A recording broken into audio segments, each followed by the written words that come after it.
Hello. Hello, everybody. Welcome. Welcome to my channel. Welcome to my place of residence. It's kind of like I live here. This is like the only context you have of the concept that is me. It's just this little Norman Reedus head. That's kind of weird to think about sometimes. Anyways, we're switching gears today. Um, I don't want to play BioShock anymore. Not for stream. I don't know. I just wasn't vibing with it. Especially off the back of me and my girlfriend playing System Shock 2. I was like, this is like the same game, but it's worse because I can't play it with my girlfriend. So maybe we'll come back to BioShock 2 another day. Or not BioShock 2, just BioShock 1 in general. No, today we're going to be playing some Planescape Torment. You might have heard of it. You might not have, honestly. At this day and age, when did the game originally come out? Like 1999? So for me, this game is as old as I am. So I guess there's a real chance that some rando at odds clicking on YouTube on this video might not know what Planescape Torment is.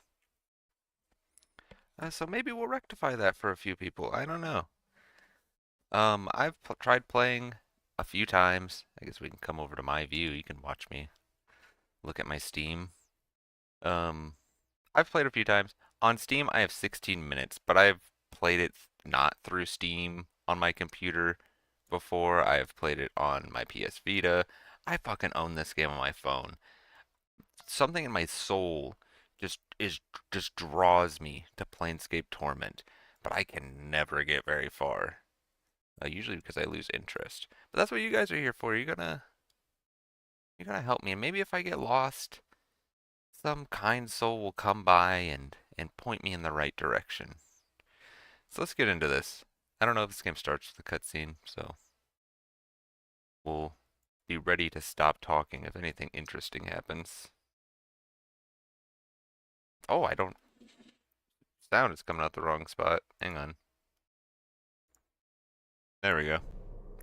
Woo! Beamdog!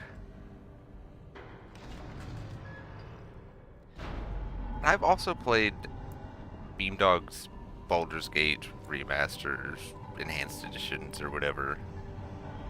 Maybe if we get through this, we'll give those ones a try, see if I can get further in those. I finished the first, like, act, or chapter, or whatever you want to call it. That's about as far as I've gotten in BG1. The obelisk. And a rat! Rat!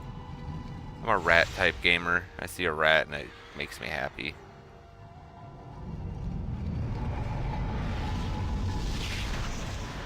Oh, goddamn. So we got a lady. She had like a tattoo. There's another lady.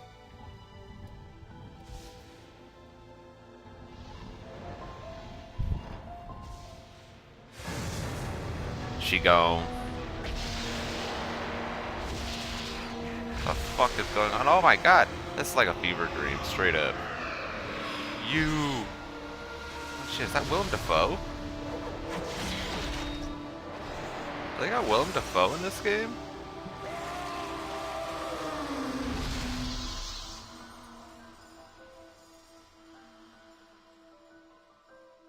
Incredible. What does it mean? I guess we'll fucking find out. That's probably why we gotta play the game, right?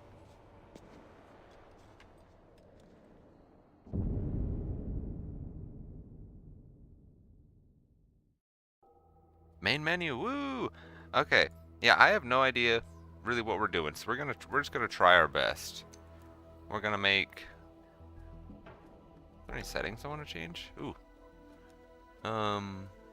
Enhanced original. Is that it? Enhanced options make interact the game world more enjoyable. The options include... Yeah, give me the enhanced options. Let's take a peek. Font size? We could turn up font a little bit. I'm not blind, but, you know, it could be good for you guys, too. Full screen, sure. Zoom lock, nope. Sprite outline, sure. Grayscale, dither. Linear scaling. I don't know, that'll kind of make things look a little fuzzy, won't they? Linear scaling. Double-sized cursor. Wouldn't double this cursor. Tablet interface? You can just say, fuck it. We're playing the touchscreen version now. I don't know, you got anything good in gameplay? Yeah, I don't. Frame rate? Just put it in the middle somewhere. Heal and rest. Oh, those are like cheaties. Max HP on level up. We may or may not turn those on later. Sound, they got like, do we have subbies? That's really what I want to look for. Speed, I want subtitles. I mean, the game's text-based, so fuck, I guess that's probably like the only cutscene. It doesn't matter. New life, new life. Okay, so we got 21 points to spend. He starts with 9, so this isn't like D&D stats. No. Okay, so my understanding of Planescape is it's not so much of a fighting game. It's more of a talking game. So here's my thought. I want a good amount of charisma. We can get this bitch all the way up to 16 just right off the bat. I want 16 charisma, okay? What does intelligence do? The ability score represents your memory, reasoning, and deductive skills. A high intelligence helps you regain memories faster, gives you more dialogue options, and aids your mage magic. Well, that could be something. Harder to hit and thief skills.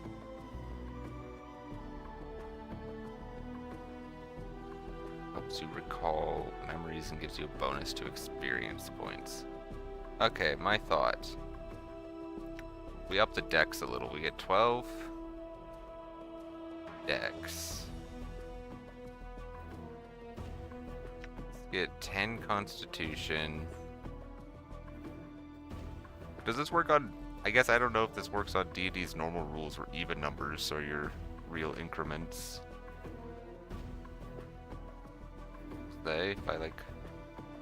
There, no. I don't really care. Can I make it lower? No, you can't go below 9 strength. I guess we'll probably want a little bit of intelligence and a little bit of wisdom. And then we'll dump the rest into dex. Because I think I'll be a roguey wizardy boy that talks his way out of situations. I don't know. Oh, I got 2 more points. I thought I only had 2 points. I put those in for dex. I almost cucked myself. More intelligence, more dex, or more int is kind of the way I'm leading. But more experience points could be good. Aw, jeez. Ah, golly. That's a kind of... Can I go 18? Fuck, you could. I could just go 18 charisma right out the bat. My charisma is heroic. No. Eeny, meeny, miny, mo. We'll go 16 dex, 12 int, 16 charisma. Is that a bad combo? I don't know. We'll hop in. Makes sense to me.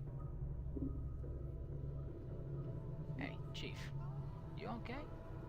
You playing corpse or you putting the blinds on the dusties? I thought you were a debtor for sure.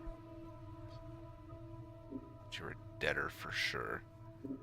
I love just the way he talks, the slang in this opening little bit. Just like so much, world building. It sucks you in. You a corpse, you putting the blinds on the dusties. I thought you were a debtor for sure.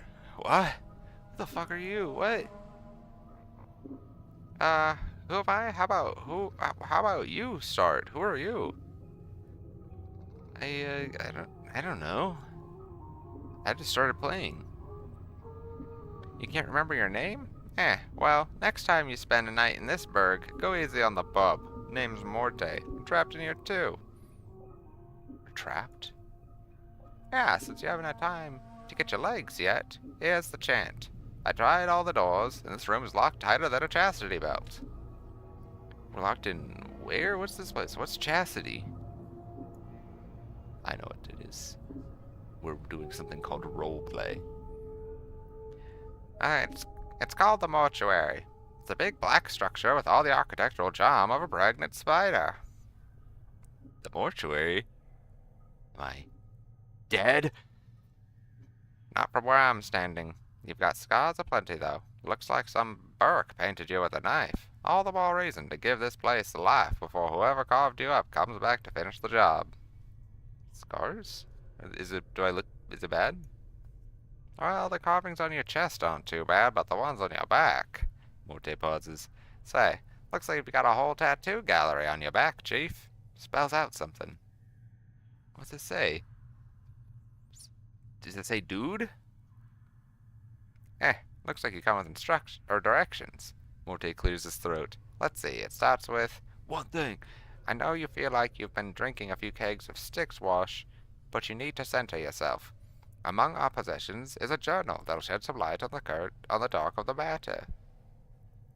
Barrod can fill you in on the rest of the chant, if he's not in the dead book already. Farrod, does it say anything else? Yeah, there's a bit more. Morte pauses. Let's see, it goes on. Don't lose the journal or we'll end up the Styx again. And whatever you do, do not tell anyone who or what happens to you, or they'll put you on a quick pilgrimage to the crematorium. Do what I tell you, read the journal, then find Farrod. Oh, no wonder my fucking back hurts. There's a damn novel written there. As for the journal I'm supposed to have with me, is there one with me while I was lying here? No, you were strapped to the skins when you arrived here. Besides, looks like you've got enough journal pen on your body. I wonder what Farrod, you ever heard of this guy? Nobody I know. But then again, I don't know many people. Still, some Burke's got to know where to find Farrod. Oh, once we get out of here, that is. How do we get out of here? Well, all the doors are locked, so we'll need the key. Chances are one of the walking corpses in this room has it. Walking corpses? Like the Walking Dead? Blah, blah, blah. The jokes write themselves. They really do. Yeah, the mortuary keeps the dead bodies as cheap labor.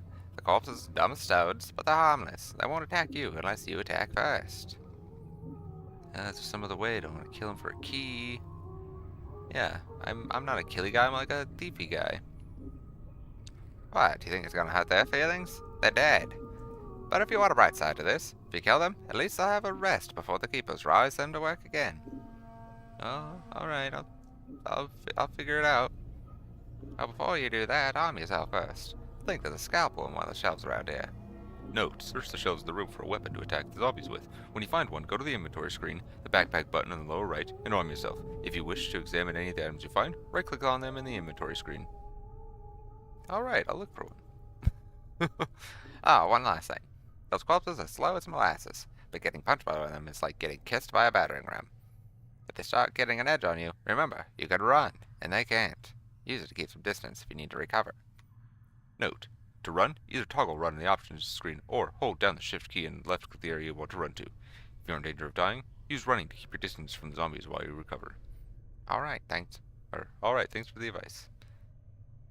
Okay, so we got the combat log, quick loot, formations, abort current action, select all characters.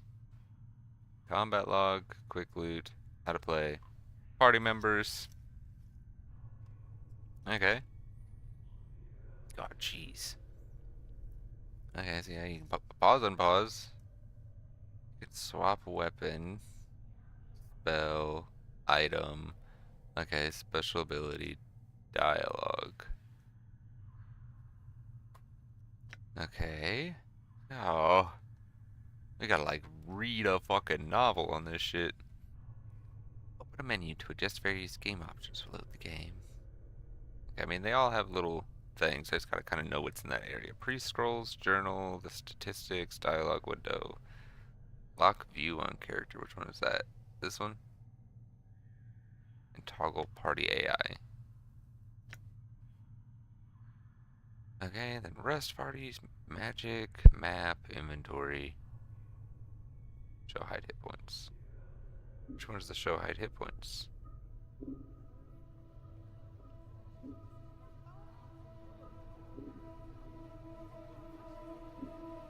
You say I can. Oh, it's right there. You can just click it. Okay, I see. Okay, Morte. There, there you go. It's tab. What do we got here? Some bandages? I don't know. That might be useful for something. Just give me the scalpel, man. Hell yeah. Oh, more dialogue. Not time to talk yet. Alright, you found the scalpel. Now, go get those corpses. And don't worry, I'll stay back and provide valuable tactical advice. Alright. Time to introduce these corpses to the second death, then. Although you can attack by selecting a weapon from the quick bar, pressing the A key also toggles the attack cursor. Ah, A for attack. I'll walk around and loot these a little bit more.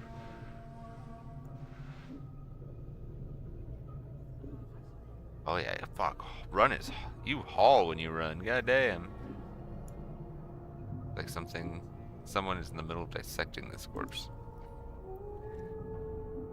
Anyways, I like these types of like PC turn-based RPGs. One of my favorite games, honestly, is Arcanum of Steamworks and Magic Obscura.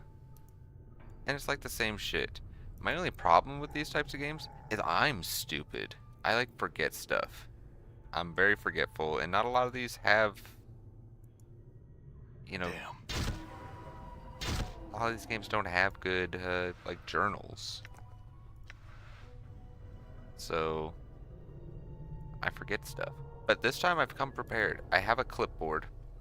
I have 4 sheets of printer paper for me to draw or write or do whatever I need to do. You see that? Just more bandages. I've got a pencil.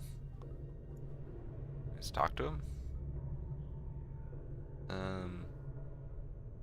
Do you have a key?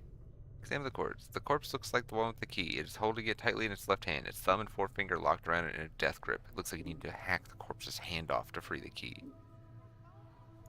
Okay. 3 times the charm. I guess I could have just checked instead of killing all of them. My guy don't feel too bad about it. Give me that key. The preparation room key. That open this?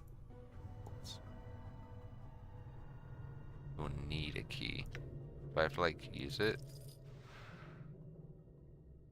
When using keys in Torment, you only need to have them in your inventory to unlock a door. In some cases, the key will vanish. Okay, so that's just not the right door. Sometimes with these older games, you can't like make assumptions with how they work. Does double click do run too? No, double click moves the camera. You have to do shift to run. Door's locked, you will need a key. Okay, but like I have a key. Do I actually need to use something on it? Select item. No. Just not the right door. This one? Aha! Now before we get too deep, 1, let's make a save. New save. 2, what is the quick save key? Is that gameplay? Assign keys. Quick slots? No. Page access. Does this not have a quick save? Nope, there it is. Q? Q? Let me write that down. I think this is the only game I've seen them use Q and L. This is the enhanced edition. Quick load is L. What the fuck? Okay. It is very convenient. It's like right there, so that's something I guess it's got going for it. Eps. Some advice, Chief. I keep it quiet from here on. No need to put any more corpses in the dead book than necessary, especially the femmes. Plus, killing might draw the caretakers here. Yeah, who are the caretakers? They call themselves the Dustmen. You can't miss them. They have an obsession with black and rigor mortis of the face. They're an addled bunch of ghoulish death worshippers. They believe everybody should die, sooner better than later. So, why do they care if I escape? Because they want me deado? Weren't you listening? I said the Dusties believe everybody's gotta die, sooner better than later. You think the corpses you've seen are happier in the dead book than out of it? Why not kill the female corpses? What? Are you serious? Look, Chief, these dead chits are the last chance for a couple of hardy bashes like us. We need to be chivalrous. No hacking 'em up for keys, no lopping their libs off, things like that. Only ladies they got here are these fucking dead ones? I don't believe that. Chief, they're dead. We're dead. See where I'm going? Eh? Eh? No. You telling me you're gonna, like, skull fuck them, but, like, the skull doing the fucking? Chief, we've already got an opening line with these limping ladies. We've all died at least once. We'll have something to talk about. They'll appreciate men with our kind of death experience. Wait, didn't you say before that I'm not dead? Well, alright, you might not be dead, but I am. And from where I'm standing, I wouldn't mind sharing a coffin with some of these fine, sinewy cadavers I see here. Morday starts clacking his teeth, as if in anticipation. Of course, the caretakers would have to part with them first, and that's not likely. Okay, well, we'll get to work. I won't hack them up with my scalpel, like a fucking animal. To speak to a party member, select the talk option from the quick menu, and then click on them. If I got any questions, I'll ask you. Second, if you're half as forgetful as you seem to be, start writing down stuff. Whenever you come across something that might be important, jot it down so you don't forget. I had the journal I was supposed to have with me. I'd do that.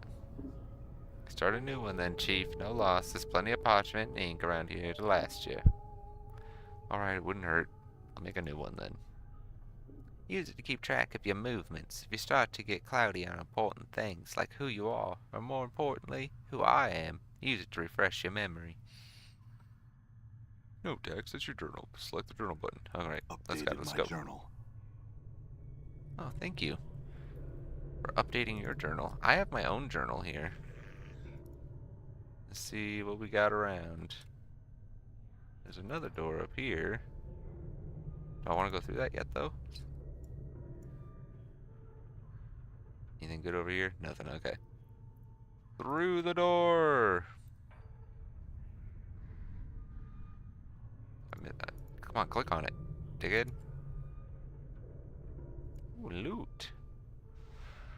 Oh, nothing in that one at least. Receiving room logbook. I'll read that in a second. Some money and a fist iron. What the fuck is that?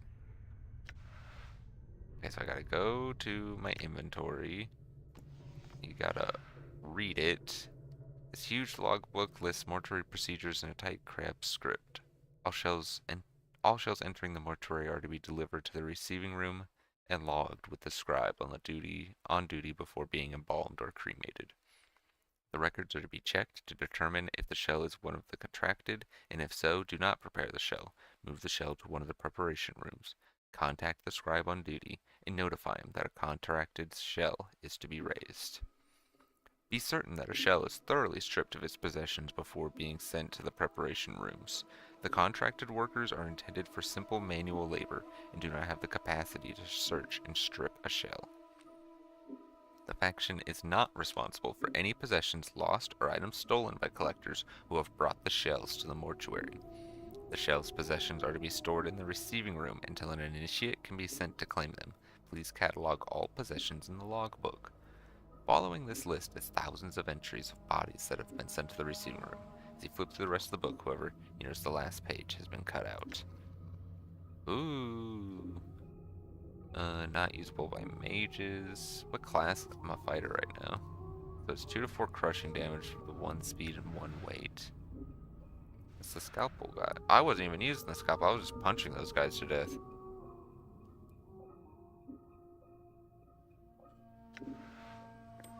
It's okay. Yeah, just let's put those fist irons on, I think. Use those to punch our way through.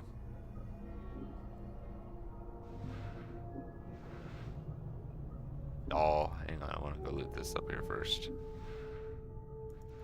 Okay, more chat. More chat. Hello, sir. The book is huge. It must contain thousands of names. The scribe looks very old. His skin is wrinkled, and he has a slight trace of yellow, like old parchment. Charcoal gray eyes lie within an angular face, and a large white beard flows down the front of his robes like a waterfall. His breathing is ragged and irregular, but even his occasional coughing does not slow the screeching of his quill pen. Hello, sir. Whoa, Chief. What are you doing? I was gonna speak with the scribe. You might know something about how I got here. Look, rattling your bone box with Dusty should be the last thing. Before Morty can finish his chant, the scribe begins coughing violently. After a moment or two, the coughing spell dies down, and the scribe's breathing resumes its ragged wheeze. And we especially shouldn't be swapping the chant with sick Dusties. Come on, let's leave. The quicker we leave this place... The quicker we give this place the laugh, the better. Before Morty can finish, the scribe's gray eyes flicker to you. The weight of many years weighs heavy on me, restless one. He places down his quill. But I do not yet count deafness among my ailments. The restless one? Do you know me? Know you, There's a trace of bitterness in the scribe's voice as he speaks. I have never known you, restless one, no more than you have known yourself. He is silent for a moment, for you have forgotten, have you not? Who are you? As always, the question. And the wrong question, as always. He bows slightly, but the movement suddenly sends him to a bout of coughing. He pauses for a moment, catches his breath. I am Dahl. What? Maybe you can answer Updated my journal. Oh. I've updated my journal. Very well. What do you wish to know? Do you know who I am? Updated my journal. I know scant little of you, restless one. I know little more of those that have journeyed with you and who now lie in your keeping. Dahl sighs. I ask that you no longer ask others to join with you. Restless one, where you walk, so walks misery. Let your burden be your own. What? There were others? And where are they? Updated my journal. Do you not know the woman's corpse interred in the memorial hall below? I had thought she had traveled with you in the past. Dahl looks like he's about to start coughing again, then catches his breath. Am I mistaken? Yeah, I don't know. I don't know her. I just started this game. As you turn to leave, Dahl speaks. Know this, I do not envy you, restless one. To be reborn as you would be a curse that I could not bear. You must come to terms with it. At some point, your path will return you here. Dahl coughs, the sound rattling in his throat. It is the way of all things, flesh and bone. And perhaps we'll meet again, Dahl. Okay, let's get the fuck out of here. Oh, more loot, hang on. Loot it. No loot. JK, LOL. It was just a prank, there's no loot. I keep trying to double click to open doors. It's not double click to sprint. Double click moves the camera, you dumb bitch. What else we got in here? Anything else? Looks like that. And then there's over here, and then there's that. What's up here? These are just little like Little channels, little tracks, I guess. Hello, Ivane. We'll talk to you in a second, I guess. More bandages for me. Holy shit, she got a lot of stuff in here, but not a lot of stuff in it.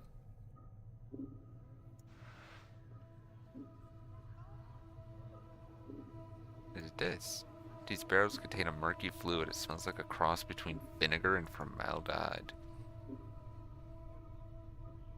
Is it worse than a barrel of a batch of rotten eggs dropped in a vat of vinegar?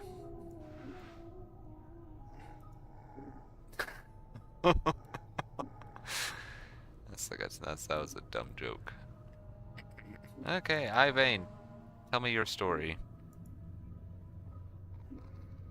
You see a slight young woman with pale features. The sunken flesh around her cheeks and neck make her appear as if she is starving. She seems intent on dissecting the corpse in front of her, prodding the chest with a finger. Hello! The woman does not respond. She seems too intent on the body in front of her. As you watch her works, you suddenly notice her hands. Her fingers are talons. They are darting in and out of the corpse's chest cavity like knives, removing organs. What's wrong with your hands? The woman makes no response. Updated my journal. She's a tiefling, Chief. They got fiend blood in their veins. Usually 'cause some ancestor there shared knickers in one demon or another. Like some of them addled in the head, and addled looking, too. I'm gonna touch her. The woman jumps and whips around to face you. Her eyes are a rotting yellow, with small orange dots for pupils. As she sees you, her expression changes from surprise to irritation, and she frowns at you. Hello? She doesn't seem to have heard you. She leans forward, squinting as if she can't quite make you out. Whatever is wrong with her eyes must make her terribly nearsighted. You. She clacks her taloned fingers together, then makes a strange motion with her hands. Fine thread and embalming juice. Bring here to Ivane. Go. Go. You have been assigned a quest. Quests are displayed in your diary in the quest portion of your journal. To see all the quests you've been assigned and their status, simply select the quest from the journal menu.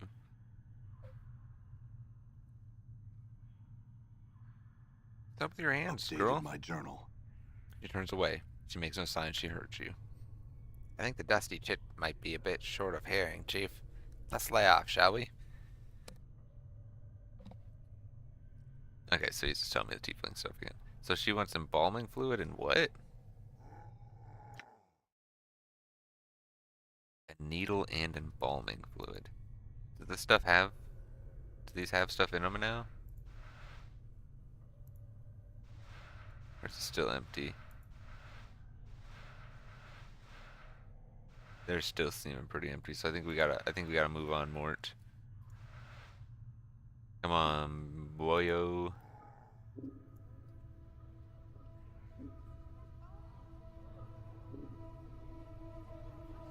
How am I supposed to get some embalming fluid? Oh, hang on, we got another gate. Hold up, Mr. President. There's a second gate. An embalming fluid? That's embalming fluid, baby. Here's some more. Why do I want more? I don't know. Is that those breasts? Running corpse riddled tubes. A yellow liquid is cycling through the tubes. A booby? That might be a booby.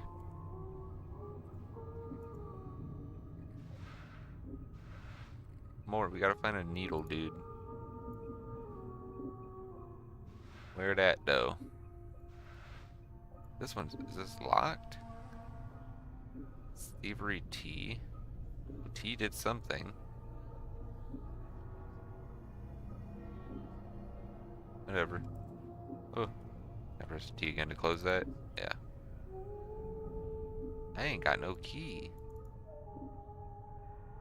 Let's come down here. Door's locked. You'll need a key. Okay, never mind. We're going upstairs. Mort. Let's go.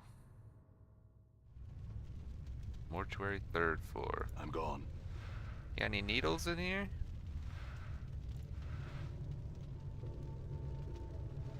Oh, nope, charcoal. The fuck is charcoal charm? Piece of charcoal is charred bone fragment of some creature, perhaps a finger bone or a talon. Various symbols have been scratched onto the surface, scratching is so faint you could almost miss them. Temporarily protects the user against flame. To use the charm, the charged bone is snapped, and both halves are ground to powder, and the charcoal dust is rubbed over the heart of the user. That's pretty metal. A skeleton worker. Hey, does he got a crossbow?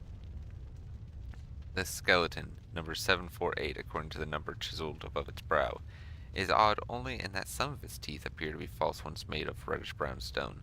They're clearly not valuable, however, as its caretakers would have otherwise removed them. Pardon me, have you seen any skeletons walking around here? Yes, no reply. Okay, stay healthy. Wonder if this graybeard would mind if I borrowed his body. Can't object. Morty studies the skeleton for a moment, then shakes his head. Nah, I need a fresher one than this. And something with a little more dignity. This one's all creaky and fractured. You're not, dude? Come on. Oh, you're a sack full of laughs. Morty glares at you. Besides, you're one to talk back. Mirrors beg for mercy when you're around. I have all my parts, so fuck off. Morty snorts. You're not quite sure how you manage it without lungs. Let me tell you, Morty, there's nothing more satisfying than walking around, swinging your arms, breathing the crisp air through the lungs. It's great to have a body. I'll have you know that helping you escape the preparation room has now been added to my growing list of regrets. Morte snorts again. I should have let you rot. Some more, that is. Well, glad we had this talk. Let's get out of here. Who are you? Another dust man? I don't want to talk to a dust man. Oh, so you want to talk to me? Dustman regards you with a stony gaze. Are you lost? No. If you are not lost, what is your business here? I'm here to see someone. Who are you here to see? I am here to see Doll.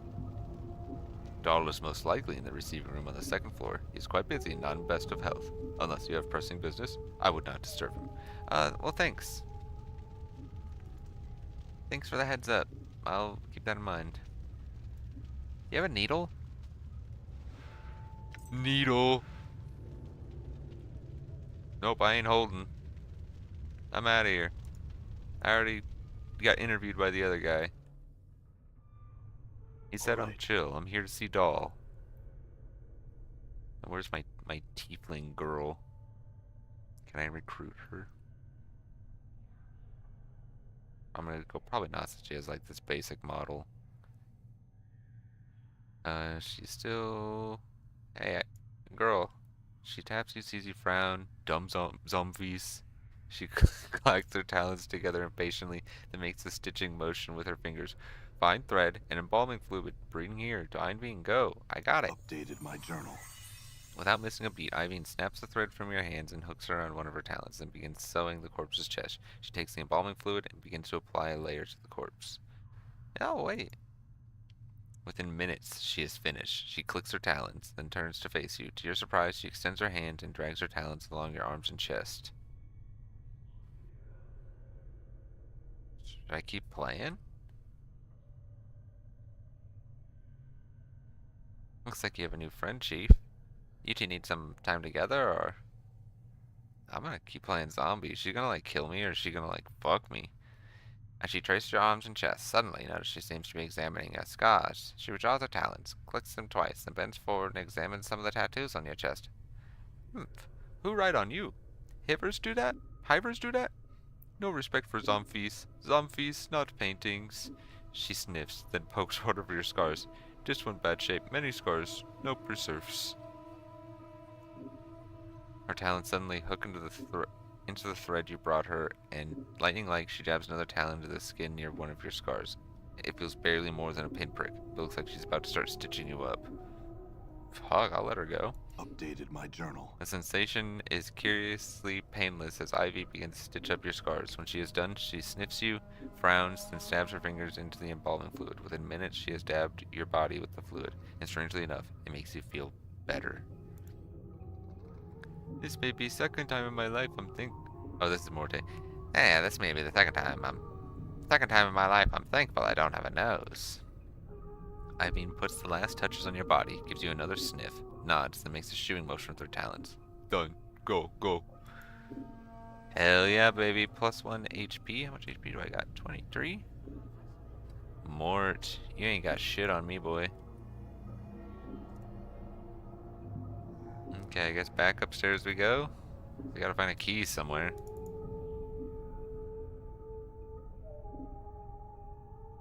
Pretty sure I looted everything in here, so unless it's on one of the zombies again. I think we're just gonna rock.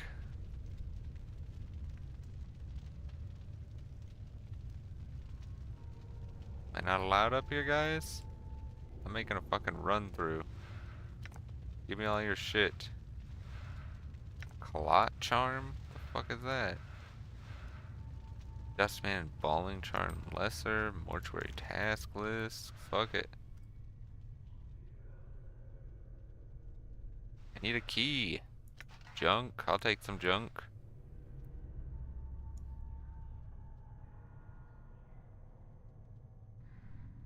Door's locked. You will need a key. Nope, I ain't holding.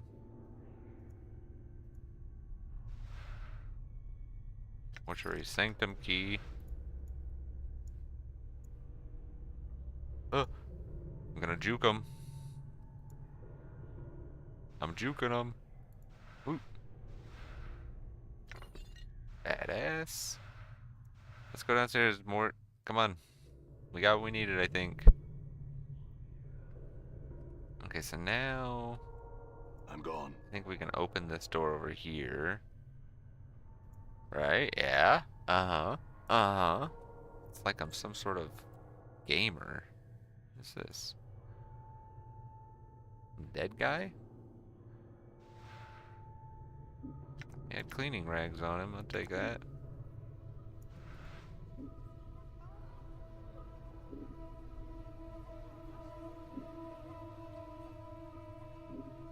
Okay, so can we go down now? Well, first, does the key we got also work on this? No. Okay, downstairs, Mort. Let's get out of this fucking place.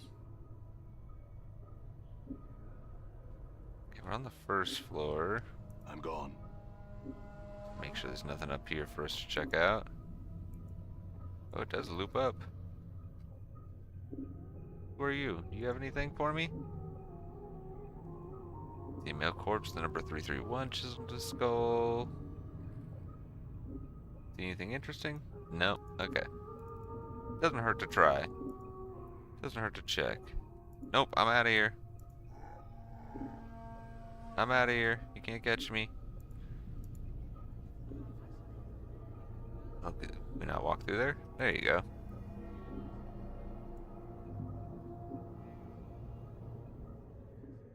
Big room. What's this? Oh! Dianara. Hello? Oh, I can't just go talk to her. Hello?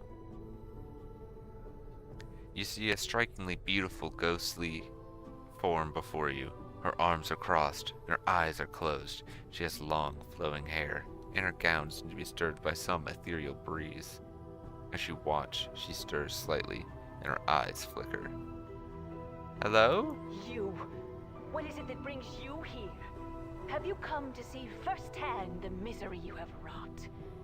Perhaps in death I still hold some shred of use for you, my love. Damn, she fucking tearing me up. No more. The spirit makes a begging motion with her hands. How can it be that the thieves of the mind continue to steal my name from your memory? Do you not remember me, my love? The ghost stretches out her arms. Think. Her eyes become more desperate again. The name Dianara must evoke some memory within you.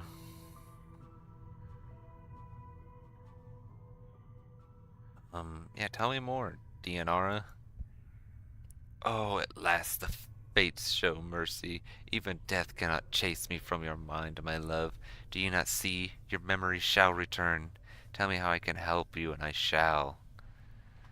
She's like immediately flipped. She's like, oh, nice. Fucking dude, you're back. Do you know who I am? You are one both blessed and cursed, my love, and you are one who is never far away from my thoughts and hearts. Blessed and cursed. The nature of your curse should be apparent, my love. Look at you, she points at you. Death rejects you. Your memories have abandoned you. Do you not pause and wonder why? I'm still trying to get my bearings, actually. What can you tell me about myself? Yeah, why not? I know that you once claimed you loved me, and that you would love me until death claimed us both. I believed that, never knowing the truth of who you were, what you were. What am I? I cannot. She suddenly freezes. She speaks slowly, carefully, as if her voice frightens her. The truth is this. You are one who dies many deaths. These deaths have given the knowing of all things mortal, and in your hand lies the spark of life and death. Those that die near you carry a trace of themselves that you can bring forth. As Dianara speaks the words, a crawling sensation wells up in the back of your skull. You suddenly feel compelled to look at your hand, as you lift it up and look at it, you can see the blood coursing sluggishly through your arm, pouring into your muscles, in return giving strength to your bones. What? Updated my journal. Oh, goddamn! You know Dianara is right. You suddenly remember how to coax the dimmest spark of life from a body and bring it forth. The thought both horrifies and intrigues you. Note, you have remembered how to raise others from the dead. To access this ability, select the Special Abilities button on the Quick menu. You can only use this on party members that have died in your presence. It will not work on anyone who does not travel with you, and it will not work on party members you remove from the party while they are dead. I had other questions. What do you wish to know? Where are we? Where are you? Why, you are here with me, my love, as in the times when life was something both of us shared. Now it is the eternal boundary that separates us. I meant like more literally, like where are we? But I guess this works too. Dianara sounds saddened. It is a barrier I feel you shall never cross, my love. It is the barrier between your life and remains of mine. She died and I fucking dumped her out of the party. I guess. I was like, see ya, bitch. Fucking good luck. What other questions do I got? I need to get the fuck out of here. Can you help? Leave? Dianara's voice drops to a hiss, then rises again. Leave? You ask me, who am trapped here because of you, how to leave this place? Yeah, they're gonna kill my ass here, girl. In danger? Dianara looks concerned. Of course, my love. I will aid you in any way I can. She closes her eyes for a moment, and you watch an ethereal zephyr pass through her body, stirring her hair. After a moment, the zephyr dies, and her eyes slowly open. Perhaps there is a way. Yeah? I sense this place holds many doors shrouded from mortal eyes. Perhaps you could use one of the portals as a means of escape. Portals here? Portals are holes in existence, leading to destinations in the inner and outer planes. If you could find the proper key, you could escape through one of them. A key? Dianara pauses for a moment, as if attempting to remember. Portals will reveal themselves when you have the proper key. Unfortunately, these keys can be almost anything. An emotion, a piece of wood, a dagger of silvered glass, a scrap of cloth, a tune you hum to yourself. I fear the dustmen are the only ones who would know the keys you could use to leave their halls, my love. Okay, anything else I want to ask you? Guess let's do the last one really is just who are you? Oh no, hang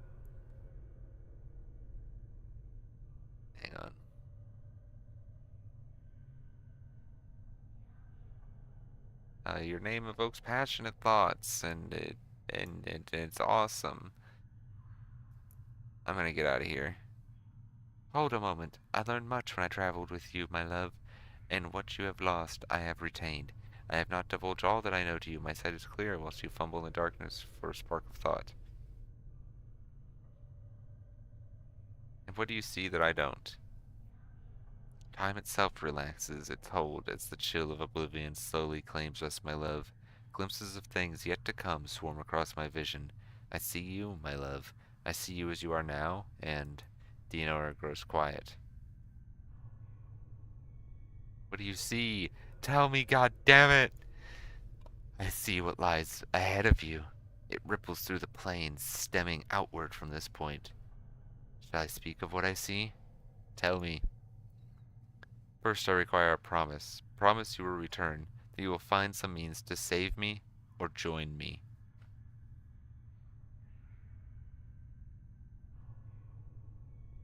Um, yeah, you wanna fucking blackmail me?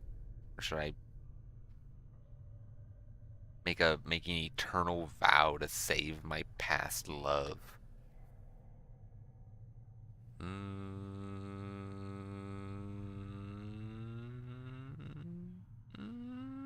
Fuck it, I'll make a vow. This is what my eyes see, my love. Unfettered by the shackles of time. You shall meet enemies 3, but none more dangerous than yourself in your full glory.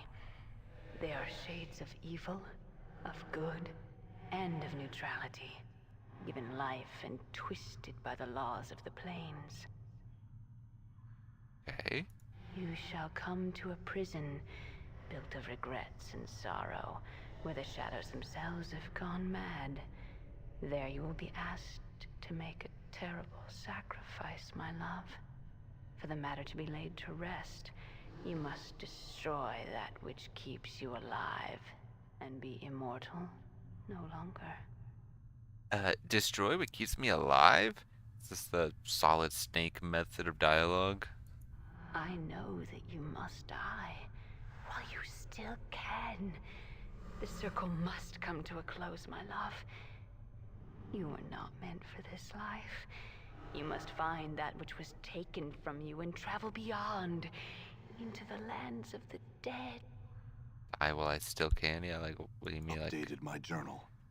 I do not doubt your ability to rise from the dead. I do believe that every incarnation weakens your thoughts and memories. You claim you have lost your memory. Perhaps it is a side effect of countless deaths. If so, what more will you lose in successive deaths?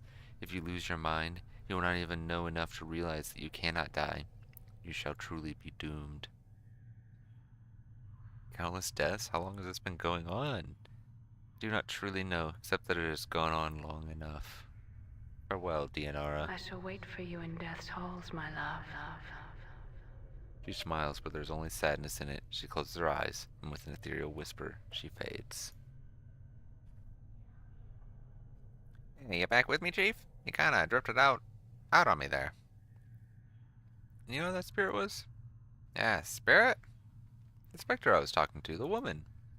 You're rattling your bone box for some woman? Why? Mote looks around, excited. What does she look like? She was right on top of that beer. Didn't you see her? No, you kinda just drifted out for a bit there. Just stood there, statue-like. I was a little worried you had gone addled on me again. No, I'm fine, I think. Let's move on. I got a shit ton of experience from her, though. We had a very productive conversation, let's just say. Any other good shit down here? Nope, you ain't getting me, dude. What's in this middle area? Let's go check this out. What's the play, boys? You guys look fucking spooky giant skeletons. Come up and loot this wall behind you, spooky skeleton guy. I'm gonna take that crescent hatchet, whatever the fuck that was. Anything over here for me? We've been like everywhere, basically. Let me take a look at that crescent hatchet. Can I use that? Usable by fighters, only 2 to 7 slashing. Well, fuck, while we're a fighter, we might as well use that thing. God damn, that thing's crazy. Look at him go. I'm a crazy guy now. What's this? Okay, so is it back up?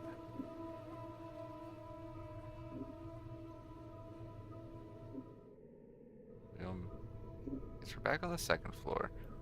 So we need to find.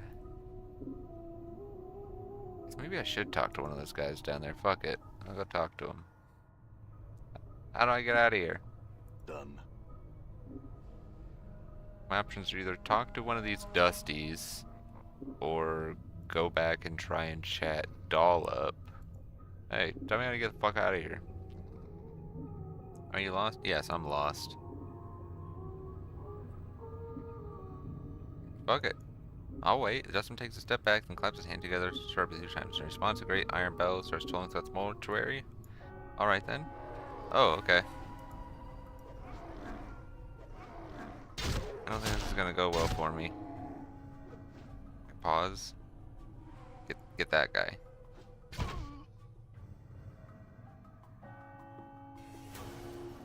Well, the bell's going off now, so honestly, it doesn't seem great. I just gotta fight my fucking way out now.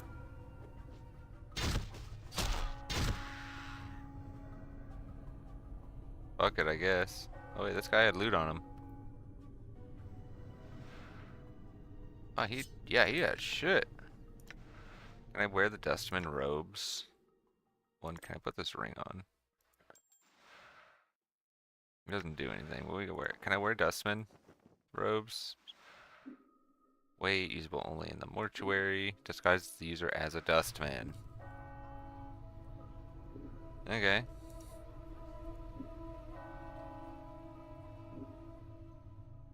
Hey, no, I'm a Dusty.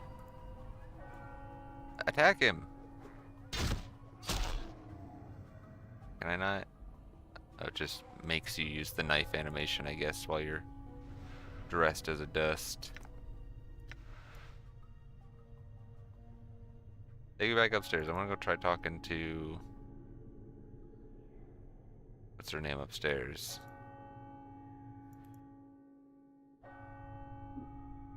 I'm gone. Is everybody still gonna be pissed off at me? Am I gonna like fuck myself? Yeah, I'm not the guy they're looking for. Oh yeah, she's okay. Load me. I'm gone. Yeah, it's a little ways back, but it's not too far.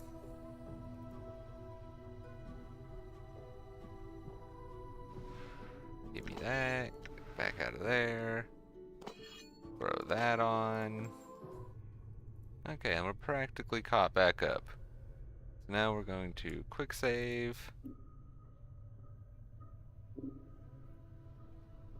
I'm gonna fucking talk to this guy. I'm gonna tell him I'm lost, but then I'm gonna snap his neck. Before the dustman can utter a word, your hands clamp onto his temples and you twist his head sharply to the left. Can't have you alerting your friends. There's a crack and the dustman falls limp in your arms. Better than you than me, Dusty. To your surprise, the act seemed instinctual, as if you had done it many times before. With this thought comes a stirring of a memory, but it's not strong enough to surface. Now, I take his shit. Like... Is there a button to, like, quick put it on? Or do I have to drag it up? I mean, it's not a big deal. What's this knife do?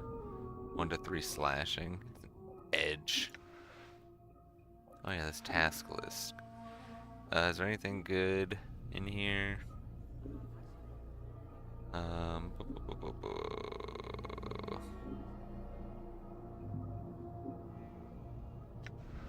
Yeah, I don't know. What's this clot charm? 'Cause they say these things are like temporary, but like, how temporary is temporary? You know what I mean? Okay, do y'all think I'm one of your big daddies now? Before he was a giant skeleton in ornate bronze armor. The armor has been bolted onto the skeleton's frame, and a series of elaborate symbols have been carved across the breastplate. You wonder where the skeleton came from. You wonder where they made humans in this size. The huge blade in its hands looks like it weighs as much as a wagon cart. I'm gonna look at him. The skeleton's intricate bronze armor is riveted onto its ribcage and shoulder blades with a series of iron bolts. As you study the frame behind the armor, you notice the same iron bolts are set into the skeleton's shoulder, elbow, and pelvis and knee joints. A mass of thick leather cords and heavy knotted ropes run along the length of the skeleton's arms and legs, woven in such a pattern that they resemble muscles and tendons. Look at the armor some more. Despite the armor's obvious age, it looks well cared for. It shines brightly, and the symbols engraved on the breastplate seem to flow in a firelight, shifting slightly whenever you try to focus on them. Yeah, let's look at these symbols some more. Study the runes for a while, but you can't decipher the enchantment. It looks pretty complicated, and you're having a hard time concentrating. What do you think, Morte? Is that a yes? Oh, sorry. Morte floats up to the head of the skeleton, stares at it, and floats back down, studying the armor and the blade as it descends. Oh, yes, yes, I think this will do. Yeah, we'll try to pry the head off it. As you touch the skeleton, an iron bell starts tolling throughout the monastery, humming like...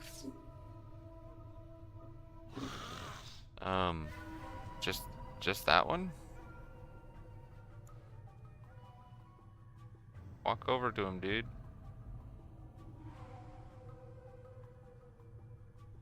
Get his ass. Fuck him. Oh, shit. You messing me up. Oh, shit. Morte, kill it, kill it, kill it, kill it. I don't have like anything to do. Okay. Like death's come for the bill. Death's come I for hope the... you haven't forgotten yourself. I don't want to explain our boring adventures all over again. Wait. I died. I still got all my shit. So did I actually like lose anything, or are we good? I was about to hit quick load. Don't want to part with that. Eyes cannot be removed, only switched. Left hearing? Can't swap my right ear?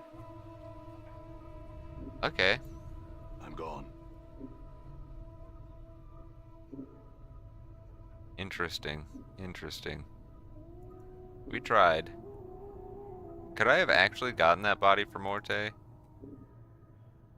Like, not a question of whether I would have gotten killed trying, but like, if I had won.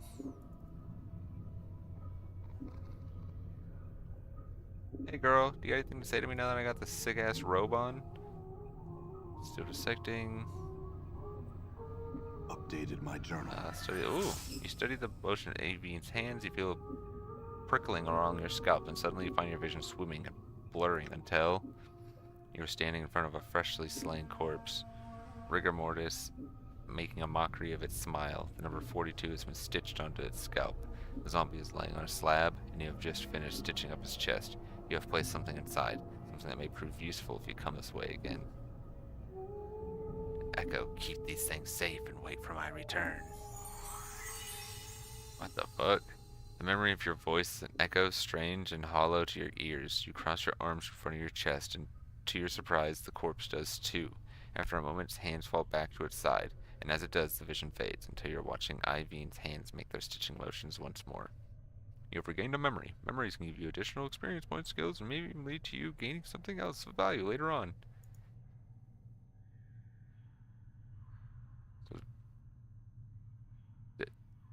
So what did the memory do for me?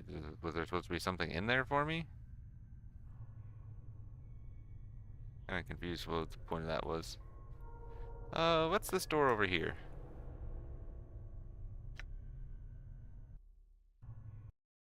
Can we open this? No. Okay.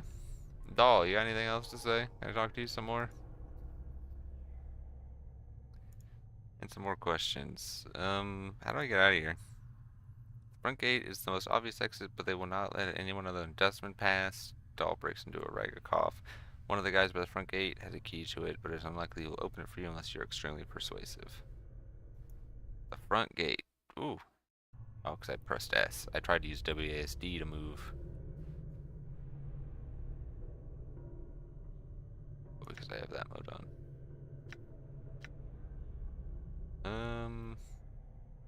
Okay, I guess let's go downstairs. What's up? Let's try and go downstairs. All Come on, right. guys, go. Use the stairs. Let's go. Let's go. All right. Hello, I belong here. Hello there. And this is where I belong. Door's locked. You will need a key. Are you the front door man? Zoego? You see a tired-looking man in a black robe. His narrow face is extremely pale, and he doesn't look as if he has been sleeping. His shoulders are slumped, and the flesh sags loosely beneath his bloodshot eyes. He looks so lost in thought that he doesn't even notice you. Hello! Updated my journal. Greetings. The man turns to face you and makes a slight bow. You suddenly notice that his eyes aren't bloodshot so much as they have a red tinge to them. I am Sogo. How may I help you? I would like to leave. Halfway through your comment, Sogo's lips suddenly peel back, revealing a row of dirty, sharp teeth, and he leans in, sniffing you. Snap his neck. No, that dude will see me. Your clothes, these robes, they smell of another. They're not yours. Sogo's lips seal into a strange smile and his eyes gleam into an almost feral light. Who are you?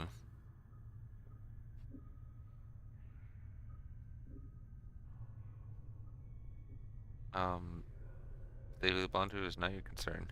Oh, but I'm afraid it is my concern. Sogo's eyes gleam red and the corners of his mouth twitch slightly, as if in anticipation. Mayhap, he sneers, displaying a row of sharp, dirty teeth. Mayhap I should call the guards. Yes, I think I will do that. Fuck it, kill him. Crack. But instead of falling limp, the dustman gives a strangled cry and rips himself from your grip. What? What are you doing? If you're gonna kill him, do it. I did it. I snapped his neck. He shouldn't be moving. The dustman looks as shocked as you. His eyes are wild and he is making a gurgling noise in his throat. You're certain you've snapped his neck, for his head is twisted at an unnatural angle, but he's still alive. As you watch, stunned, he claps his hands weakly 3 times. In response, a gray iron bell rings. Fuck it.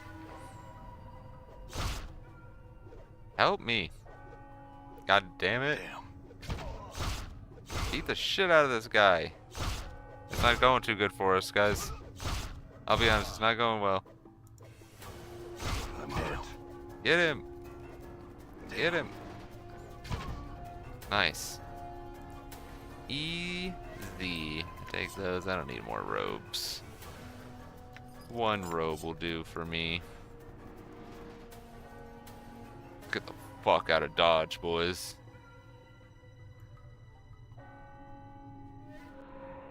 We gone. The fuck? Those the Final Fantasy VII Dementors coming for my ass? You broke the sacred timeline. Welcome to Sigil. Yeah, this is my home.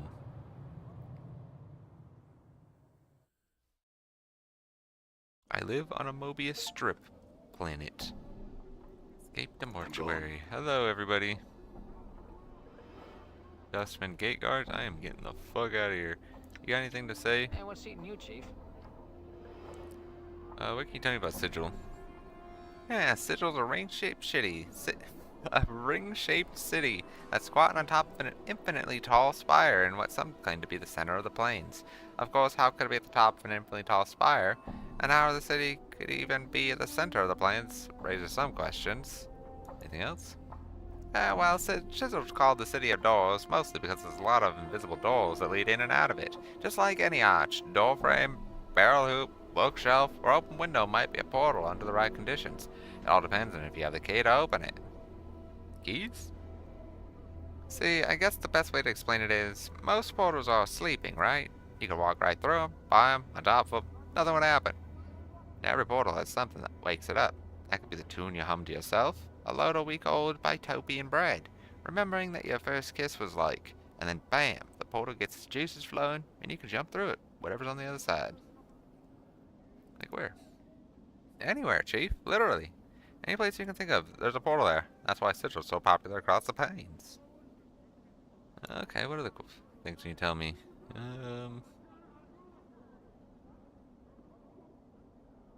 Yeah, what do you think we should do next? Well, here's how I see things. I think you should try and root out this Farod wherever he set up Kip. You wouldn't have those tattoos right on your back? Okay, yeah, good point. I just kind of thought maybe you'd be like, Farod, he's probably to the north. I've been to Sigil before, and that's where I would be if I was Farod. That's kind of what I was looking for out of you there, Mort. There he is. Now we're finally into, like, the real game.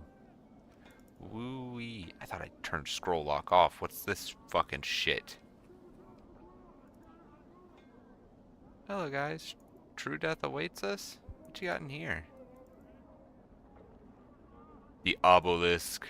The obsidian monument has names chiseled on it. Hey, Quentin. You got anything to say? The man before you looks to be middle of height in years. He is stout, with a thick, bullish neck, and his shoulders are hunched, as if a great weight was pressing upon them. He wears an impatient look as he stares at the black monolith in front of him. Greetings. The man throws you a glance. There's a room. There's a room, Cutter. No need to ask my leave to stand here. Actually, I want to know what the monolith was.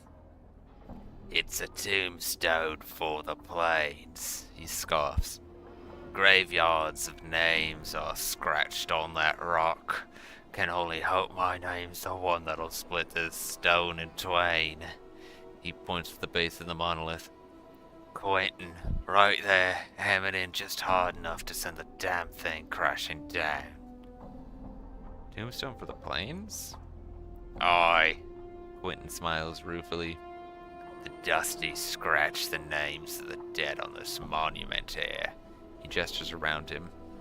And on the walls of this place. Not enough space by my reckoning, but no matter.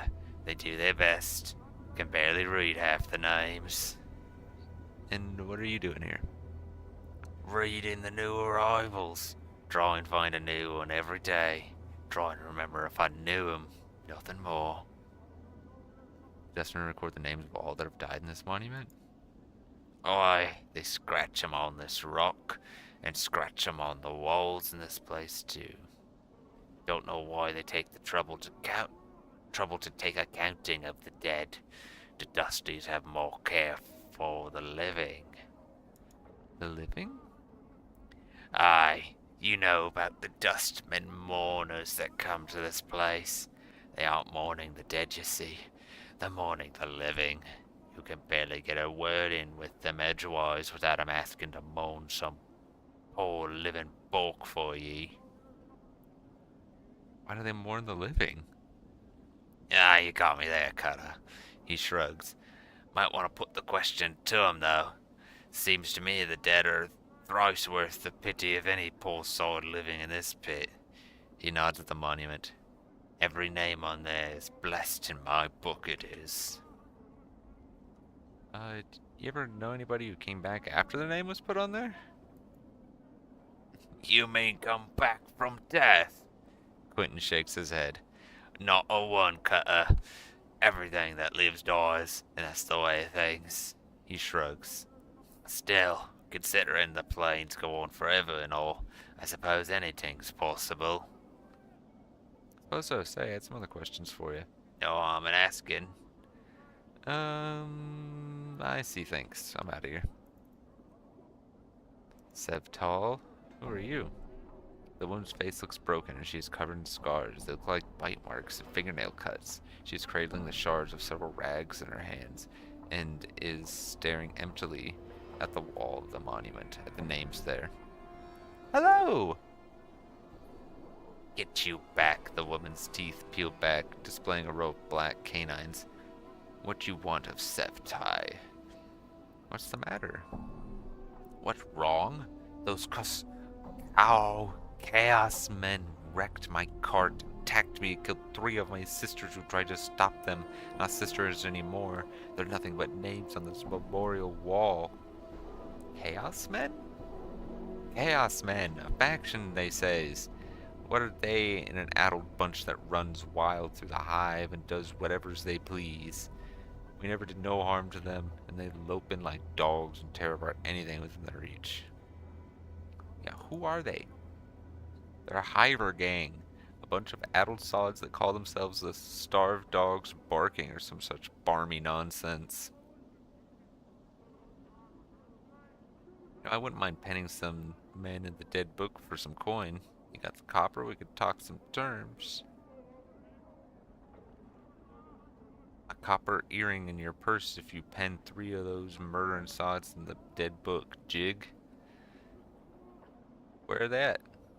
Go south of the gate, spireward from here. Then walk around the block till you comes to a place where men run in circles, howling at the sig sky. There's the starved dogs they are. I'll go look Updated for my them then. journal. Okay, yeah, somewhere to the south. And here's Death of Names. You see a dustman with a crooked smile frozen on his face. Despite the smile, his eyes are as dull as stones. His right arm is softer than the left, and he keeps it tucked to his side, as if cradling a small child. Hello! The dustman's eyes slide over you. Name. The way he speaks the word, it sounds like the tolling of a bell. I, I don't know my name. No name, no name. Can't help you. The dustman speaks in a curious sing-song voice. Need to give a name if you want to see where it's died. Updated my journal. Given a name when you're born, give it back when you need it no more. Death of names, death of names. His eyes swim across the monolith and the walls of the area. Buried many names here, death of names has. Tell me a name and I'll show you its grave. Dianara. His eyes roll to the back of his head, then pop back with a gleam. His eyes run across the walls of the monument, scanning for the names, and human speedily approaches the section of the wall buried. Just with the black stone and a tiny cramped writing is the name you requested. It's almost lost when you see the names. I got another name. Once again, his eyes slide over your name. Doll. Shakes his head. Not dead yet. That name is not buried here. Okay, what about Adon? Nope. Can you bury a name? Costs Jinx to bury a name. Quentin? Shakes his head, not dead yet. The name is not buried here. Okay, well I don't have anything for you to bury. I guess we're out of here. We're blowing this popsicle stand. Hive Tout, Hive Thug. Okay, I guess we're heading south. Dabus? What the fuck are you doing? Who the fuck are you, bro? You see a tall creature with a shock of white hair. Its skin is a greenish cast, and a pair of goat horns protrudes from its forehead. It is dressed in long flowing robes and appears to be floating slightly above the ground. Hello! The creature turns to face you, and a series of symbols appear around his head. The symbols have a slight glow about them, and they just hover there. Oh, for the... Wait, what was his voice? Morte had like a... Oh, for the power's sake, Pikin. Dabbis. I keep fucking going back into that, like, I don't know, Welsh accent or whatever. What's wrong? He's a Dabbis. They speak in rebuses, these annoying word puzzles. If you don't know what he's saying, then we better find a native or some other way to communicate with him, if you want to. An annoying bunch. My bet they can speak, they would just rather piss everyone else off by trying to puzzle out what they're saying. It's a Dabbis. Chant is they're janitors for the Lady of Pain. They float around, breaking, fixing, and patching up sigil according to her whims. They're worse than corpse flies, Morte sighs. You can't swat them though, the lady will get upset. Can I zoom in? No. Lady of Pain? Who's that? She runs the city. You'll know if you see her. She's got these blades around her face. She's about the size of a giant, and she floats off the ground just like these guys.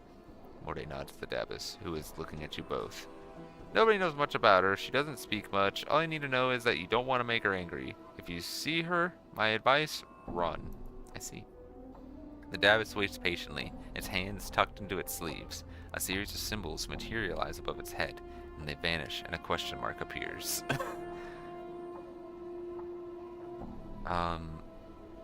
Let's try.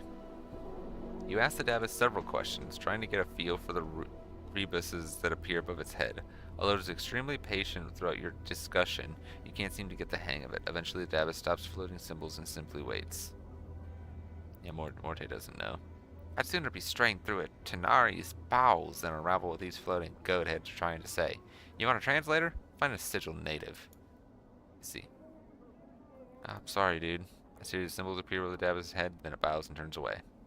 Farewell. He's a polite guy, though. He just wants to, talk. And it's like, have you translate? Many folks come to remember the dead at the Dustman Memorial. There's a dustman there who can put someone's name on the memorial for you, or tell you if someone's looking for has died. Yeah, he's called Death of Names. Farewell. God. Act like I don't fucking know what I'm talking about here. What do you... Come back here, tout. Come here. I want to talk to you. A smiling middle-aged woman trots up to you and curtsies. Hello, sir, and well met. For merely a single copper common, I can offer me services as a tout. Wherever's can I point you? What's a tout? Looks at you skeptically, then shrugs. A tout's a guide of sorts, sir. I can help see around these parts of the hive, I can. I'll give you 1 copper. Go translate for me. She doesn't. Okay. Where's the gathering dust bar? In the southwest corner of this area, a dome-shaped building whose door faces southeast. The gathering dust, one of the safer and more quiet taverns in the hive. Okay. A harlot? Yo. You see a tired-looking woman dressed in a tight leather bodice and leggings. The odor of cheap perfume surrounds her like a cloud, and her face is covered with a mask of crude makeup. She smiles as she sees you.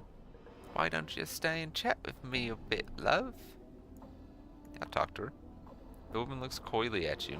Now you look to be a blood who's lost something. Mayhap I can help you find it, Cutter. Oh? What good fortune we probably lost what we were looking for back at your kip, miss. Maybe. Her tone becomes businesslike. I love. Now here's the matter of a finder's fee. How much do you want?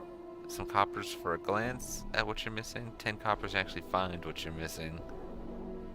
Yeah, I'll find one on my own. Chief, can you spot me some jink? It's been a long time, it has. No, I don't have that much money. We'll be fucking poor if I pay for this, dude. I'm sorry. I know you wanted some play, but it just ain't happened, Morty. Oh, that's that place. Down this way. Where's the bar? Is this the bar? So the door's in the southeast. Oh, that's a person with a name. Anna. You see a striking red-haired girl dressed in leather armor. This has got to be a companion. She has dialogue. She talked. Her right arm is covered in a series of interlocking plates that look as if they were taken from the skin of some creature. And a horned shoulder piece protects her left arm. Oddly enough, she has a tail that is flicking back and forth as you watch. Pike off. Greetings! The girl ignores you. I'm looking for Farad. Have you seen him? Aye, I might. I might say more if you were sweet in the question, aye. She clicks her tongue and rubs two fingers together. Jink, jink, aye. Jink, jink? That's money. She means money. Oh. Aye. She glances at Morty, then shrugs. What the skull said, hard coin.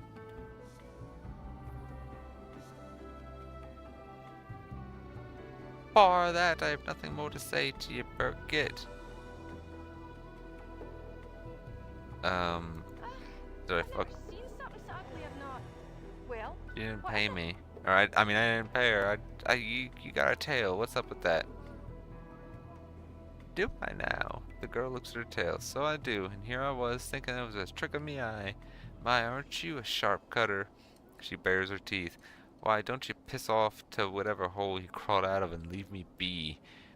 Me nor me tail is for trade, jig.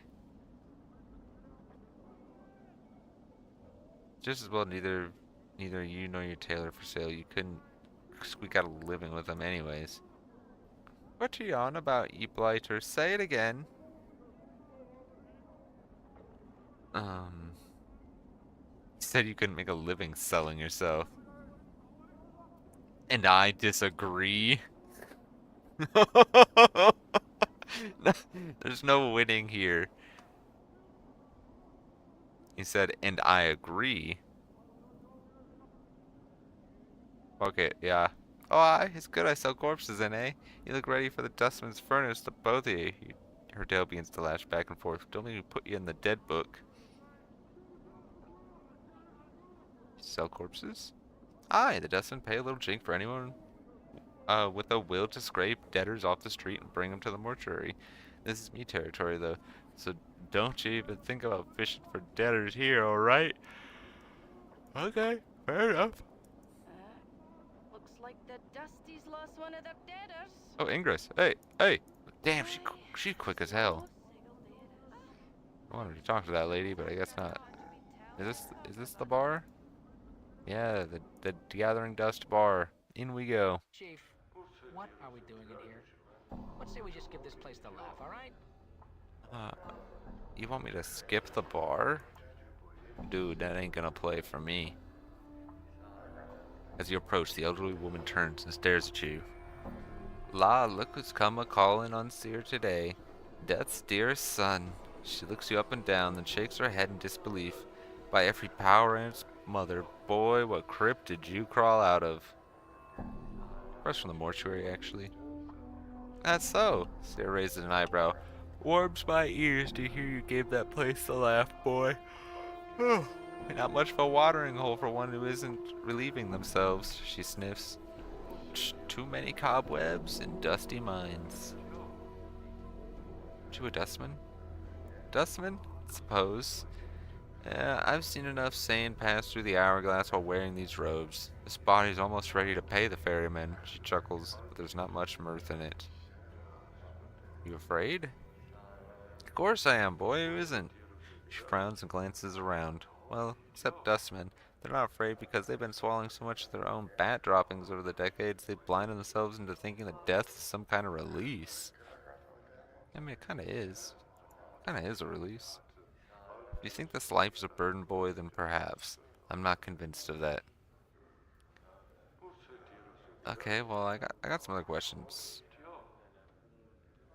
Have you seen a journal? I don't know. If you don't know what it looks like, how do you expect to find it? Anyway, back to the drawing board. I didn't think about that one. Do you know Farad? Seer's face crumples into a frown. That dog? He's the worst of the collector lot. Already has his kip set up somewhere in Rag Picker Square. Many streets west of the mortuary gate. Dangerous place, though. Some of the collectors aren't patient enough to wait for folks to die so they can sell them for jink. Okay, well, I'm gonna get out of here. We got a few other named people in this bitch. You see a spindled thin man in dirty black robes. His stiff black hair springs forth from his skull like a crown of spikes. and his leper-white skin is drawn sharply across his skull. He is frowning into his drink and mumbling to himself. Dustman looks up, blinks once, then looks you up and down, studying you. As he studies you, he takes one of the spiked locks and points at himself with it. Norochi. Initiate. Dustman. Guard. You got a problem, Norochi? Touches his face and traces the shape of his frown with his finger. Troubled? Yes. Well, what's wrong? The dustman looks you up and down. Many troubles have I. Help can you. A mausoleum wakes. The dead walk. The dead disturbed. The dustman disturbed. Find out what disturbs the undead. And copper coins I will pay. Yeah, sure, where? Updated my journal. Mausoleum by Dustman Memorial. Go north and west from Black Monument. Go to Arch and a semicircle over your heart with a finger to smake. To the mausoleum you will go. So northwest to a semicircle. Done. And he's giving me the key to a portal, I guess. Oh my god, we got another guy. Who's Emmerich? Hello, sir. You see a heavyset man with dark skin and grim features. He is dressed in dustman robes and is regarding you with a stony gaze. Hello.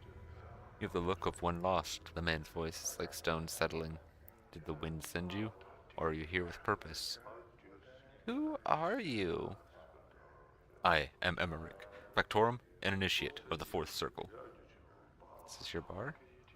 If you measure ownership in copper, this is not my establishment. If you measure ownership in spirit, it is mine.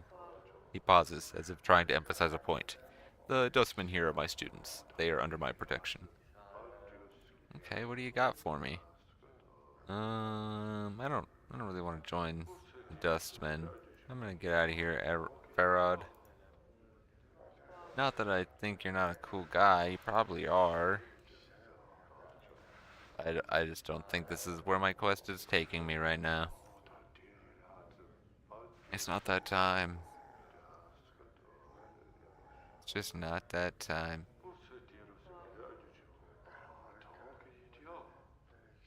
Go through the fucking door. And also, really quick. Hang on. 1, take a save. 2, I just realized we should probably move my Norman Reedus back to the corner for this one. You can take that one too. Over there we go. Done. Yeah, let's go try to clear out this mausoleum thing. So it's northwest of this.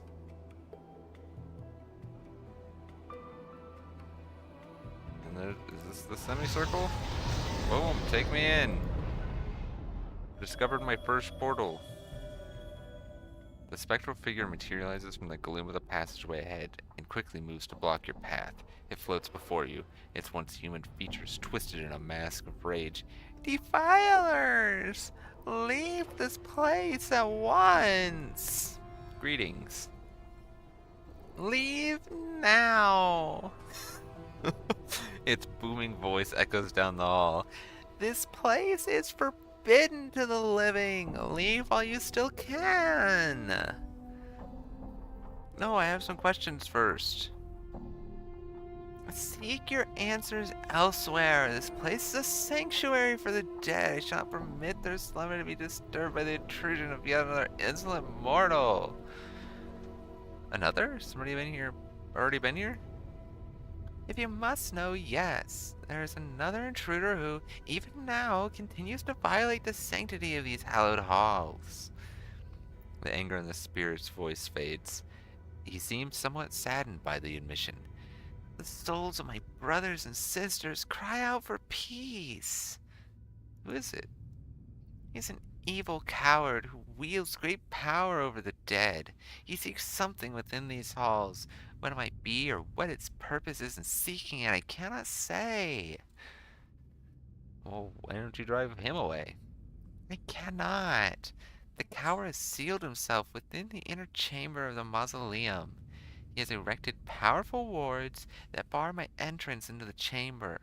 It is from there that he calls upon his dark arts to awaken my brethren and binds them to his will, his evil will. Well, this sounds like a, I don't know why my grandma swallowed the fly. The spirit remains silent for several long moments. You can almost feel the weight of its lifeless gaze upon you. Yes, you might prevail where I have failed. If you will pledge to rid me of this blackguard, I shall grant you passage. What say you? I'll do it. Updated my journal. So be it. The spirit slowly begins to fade until only the echoing of its disembodied voice remains. But take heed. Oh, but take heed. Tread lightly in these halls, lest you join the others in eternal rest. I love the journal just flows. Oh, there it goes. Okay, I'm Mort. gone. Let us tread lightly. Let's do a little bit of a dungeon crawl, you know what I'm saying? What's down this way? Oh, that's a bad guy. He just cast a fucking spell at my ass. Holy shit. Skeletons like fighting each other? Or they're just going crazy mode, I guess. I'm not doing good. I'm hurt. I'm not doing good in here. Oh god. Run!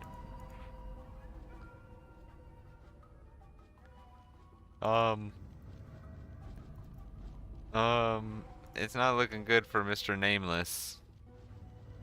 Oh shit! Yeah, I can't kill that thing. What is this? Rags? What the fuck are rags for? Hello? Oh shit. Alive?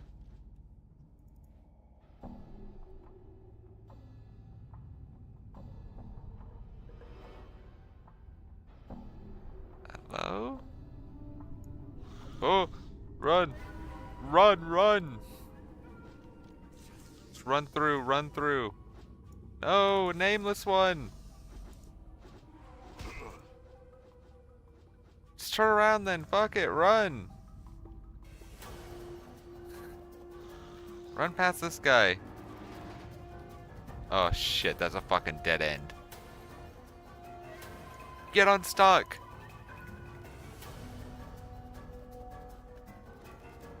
We gotta run through. We gotta run through. Get around, don't get stuck on him.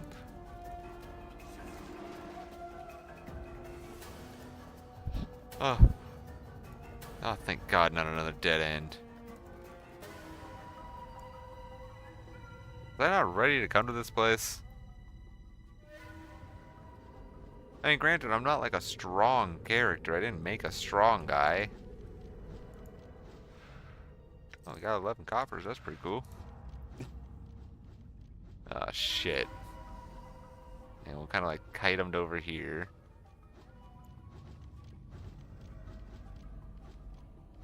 Okay, run.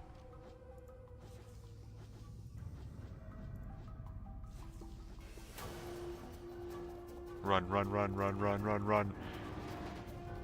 I have no idea where I'm fucking supposed to even be going. Run, Mort, run! Oh, God. It's gotta be this way. Gone like all the way around the edge now. Where the fuck am I supposed to go? Oh, run! Get out of the map! Get out of the map! Run!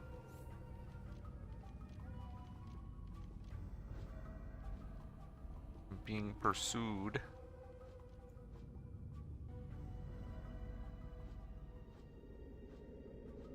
This way.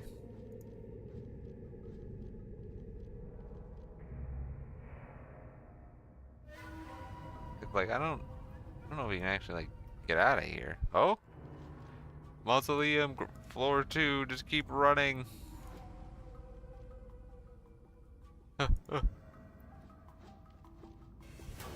Wait, did that just like moving to another side? Wait, that just took me to the other side. This place isn't confusing. Oh, oh, oh! Scary. Where the fuck am I supposed to go? Mausoleum inner chamber. You guys got this. Should be a fairly straight run, I think.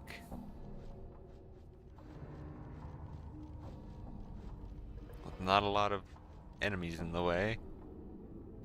Nice. Good job, everybody. Oh, just run past him. Wait, this is supposed to be the way to the inner chamber. How do you use it? It's right there. Click it, click it. Hello, spooky guy. Strawn Rune Shadow. Yeah, I'm sure we'll be able to convince this guy to stand down. You see a mid-sized man in long robes of deep black.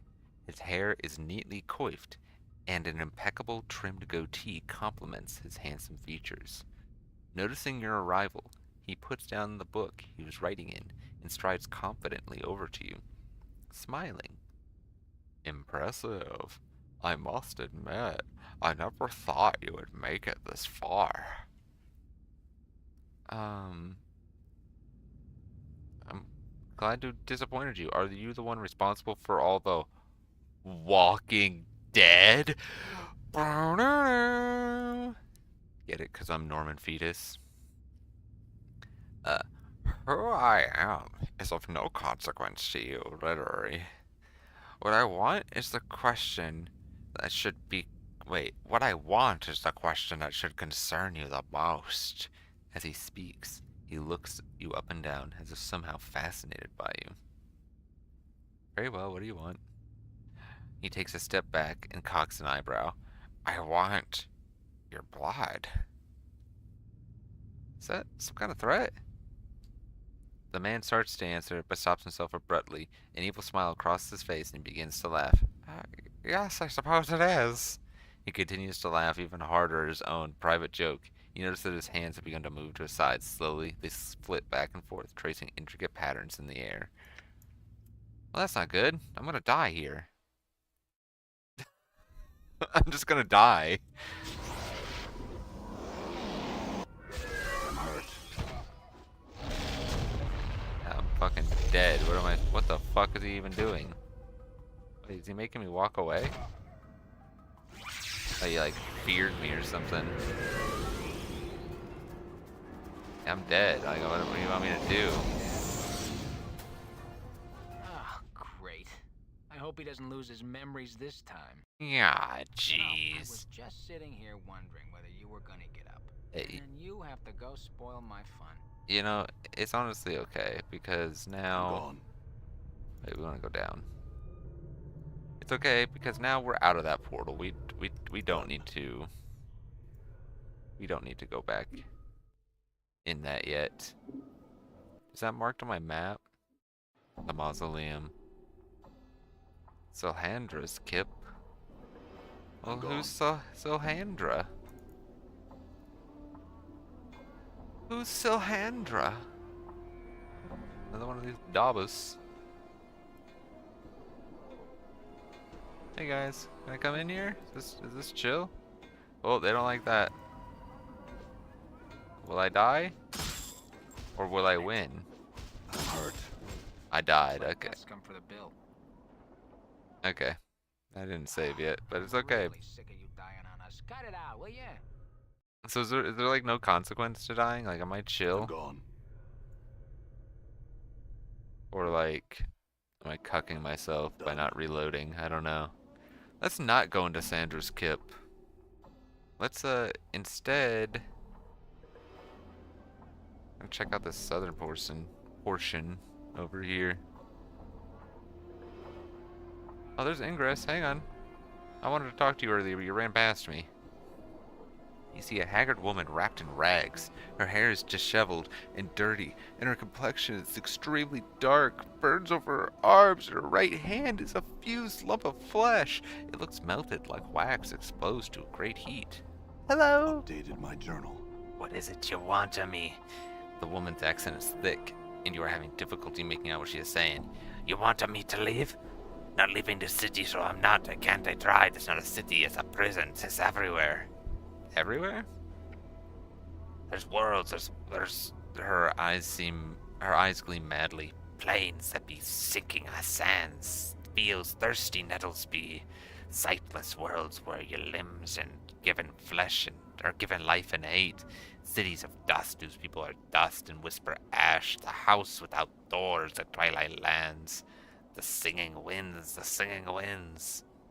She starts to sob quietly, but she seems all out of tears. And shadows, the terrible shadows there be. Where are these places? Where's them places? She flings the lump of her right hand in an arc, gesturing at the cityscape. They're all here be. Doors to everywhere. You're not knowing this? She squints at you. Her teeth start chattering. Tell you I will. Beware every place you walk through or touch in this thrice-cursed city. Doors, gates, arches, windows, picture frames, the open mouth of a statue, the places between shelves. Beware any space bounded on all sides. All these are doors to other places. What do you mean? Every door has a key, it does. And with this key, they show their true nature. An arch becomes a portal. A picture frame becomes a portal. A window becomes a portal. All eager to take you someplace else. They steal you away. She raises the lump of her right hand, and sometimes what's on the other side takes part of you as a tithe. What are these keys? The keys number as many as the doors of the city. Every door a key, every key a door. Her teeth starts chattering again, as if she's cold. And a key is anything. It may be an emotion, an iron nail held between your second and fifth fingers. A thought 3 times, then thought once in reverse. Or it may be a glass rose. And these are all keys that open these doors? My journal. Yes. Her teeth started chattering. She clenches her mouth closed and squints her teeth. Yes, can't leave. How did you get here? My journal. From. She seems to calm slightly, and her eyes take on a 1,000-league stare. Come from a place far from here, almost a life ago. Hummed a tune by a glade with 2 dead trees that had fallen together. A brilliant door opened into the space between the crossed trees. Show me the city on the other side. I stepped through, ended up here. Why can't you go back? Tried. She tries to sob again, but no tears come. Tried. All doors here lead to other places. She shudders, grips her melted right hand. Went through thrice 10 portals. Some a purpose, some a accident. None of them are right. Can't find a way back. Well, there's gotta be one. You can't even leave here, the square, and there, the place of death behind the gate awaits me. She points to the mortuary behind the gate and turns back to you, her face desperate. Can't go anywhere in this city. This place is a fucking prison. A planet bullshit. Anything could be a door, any arch. Be sent to another horrible place. Her teeth start chattering again. Got to stay away from the closed spaces. All could be doors. Could have a key on me and I not be knowing it. You're afraid of going through any door or arch because it might be a portal? She nods, her teeth chattering. How long have you been afraid of this?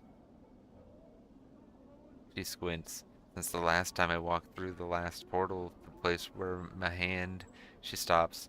Since my 10th turning. I'm in my 4th 10th turning that now. So she came here when she was 10 and she's almost 40? Is that what it's saying? 30 years? You haven't walked through any doors for 30 years? Her vision seems to clear slightly. She looks up at you, her teeth still chattering. You got here, there must be a portal that can take you back. It's only a matter of finding it. Maybe. She smiles, her teeth aren't chattering because she's cold. They are moving around inside her mouth, her gums twisting as the teeth shift about. They rise and secede as you watch, chattering as they rattle against each other. What? She hisses at you. Only takes one portal you steps through accident to drive the fear into you. I went through thrice 10, lost my hand, burned my flesh, lost my sense. She looks at her feet. No more. No more.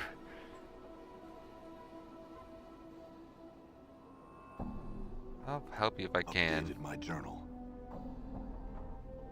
Rip, girl. Yeah, I gotta go to the bathroom real quick. So, give us a nice little turn. We'll zoom in so we can look at these beautiful models.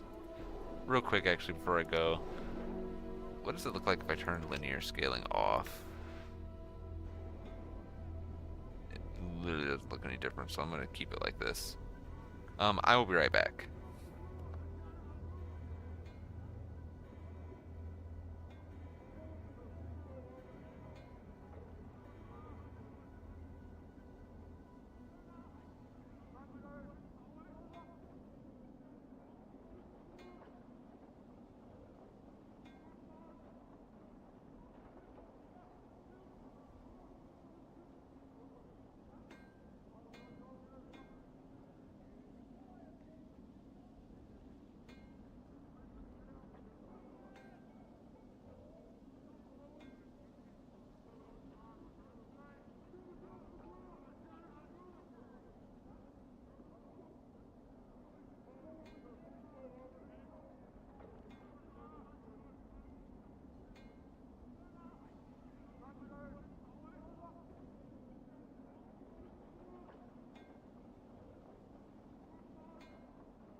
What's the holdup?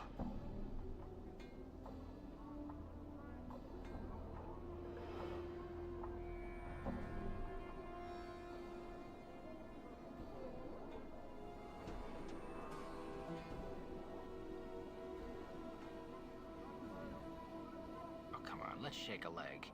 Well, I mean, you shake a leg.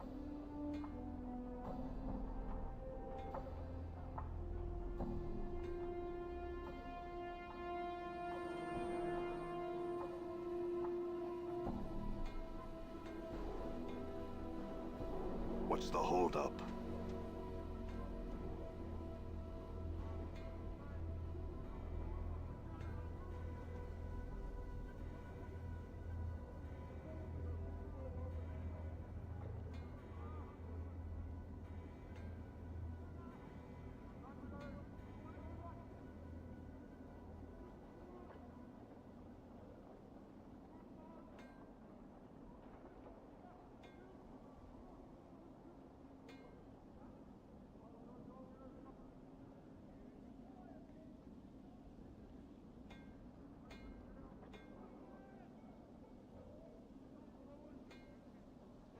Hello, I'm back. Let me go to the bathroom real quick, and while I was up, I grabbed myself some breakfast. My girlfriend and I made some scalloped potatoes and ham the other day. So I'll warm some of that up quick. So we'll kind of pick at that as we go. Where are you guys? What do we got going on down here? Open tomb. Be honest, I don't think that's where I want to go. If I'm being real honest with y'all. What's in here though? It's like a house. Small dwelling. Is this guy? The man looks haunted. His eyes are half lidded, as if he has had trouble sleeping. His hair is long and unkempt. His beard is flecked with bits of dead skin and bits of old food. He doesn't seem to notice you as you approach. Greetings! The man glances up at the sound of your voice, and his slack expression vanishes. It looks like someone has lit two fires in his eyes. What be your business barging into my house? His eyes narrow, his teeth clench. Get, or I'll send you back to whatever grave you crawled from. Go ahead and try if you think you have the strength. Calm yourself, I had some questions. The man's face turns blood red and he begins shouting. Are you daft? With a snarl, he spits it. With a snarl, he spits at your feet. You filthy, skull-ridden dog, off with you. Your powers won't be able to save your hide. Okay, the man throws a parting shot at your back. You best never cross my door again, you rear-stitching bastard. Oh my god.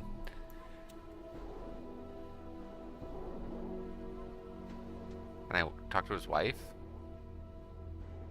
The woman looks to be in her middle years, and her hair has streaks of gray running through it. Lines of worry crisscross her face. As she sees you, she seems torn between asking you to leave and calling for the man at the table. You'd best leave, for he called me husband. He won't take a kindly to ye having barged your way into our home. She glances toward her husband, worrying her eyes. I haven't the time, stranger. Don't be troubling me with such things. Are you alright? Me? Yes, she seems surprised. Aye. She lowers her voice. You'd best leave. My husband has not been himself of late. You'd best not provoke him with your presence. Yeah, I'd talk to him. He's kind of an asshole. Been out of sorts of late, with a touch of the cough, maybe. But what's really wrong with him? I think he's done something he regrets. Her worried expression melts into despair. I think he signed one of the dead contracts. Can't imagine what possessed him to do such a foolish thing. It was a dead contract. The dead, the dustmen, have a contract that gives them the right to someone's body after they die. And? Animate it with their black magics. Turn it into one of the walking dead. Whoa! Make it a sporker till she looks at her husband helplessly, till it rots away. Well, why did your husband do that? May have been goat eager to bring home some more jink than custom. He's prideful, but I think he's hurt himself more by doing so. Gonna be undone? She looks at you surprised, then sighs. I've tried. I've spoken to the dustman he did to sign him with, but he's cold and chill like all the dustmen. He even lectured me on me husband, as if I had no right to worry and try and help him. Her lips became a tight, thin line, as if picturing the dustman's face. He was cold, cruel, he was. Hang on, I'm gonna eat some potatoes. That's good shit.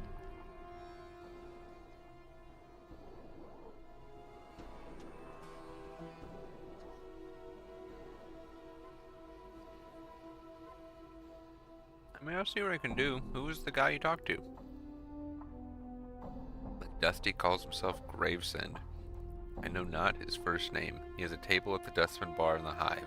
Gathering Dust, I believe the place is named. You can most likely find him there, trying to get more people to sign. Updated my journal. Okay, I know where the bar is.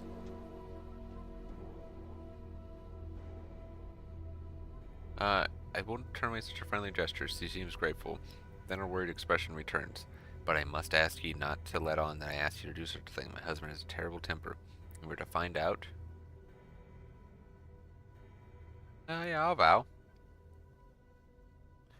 Anyways, I'm gonna get the fuck out of here, 'cause your husband's about to beat my ass. I'm gone.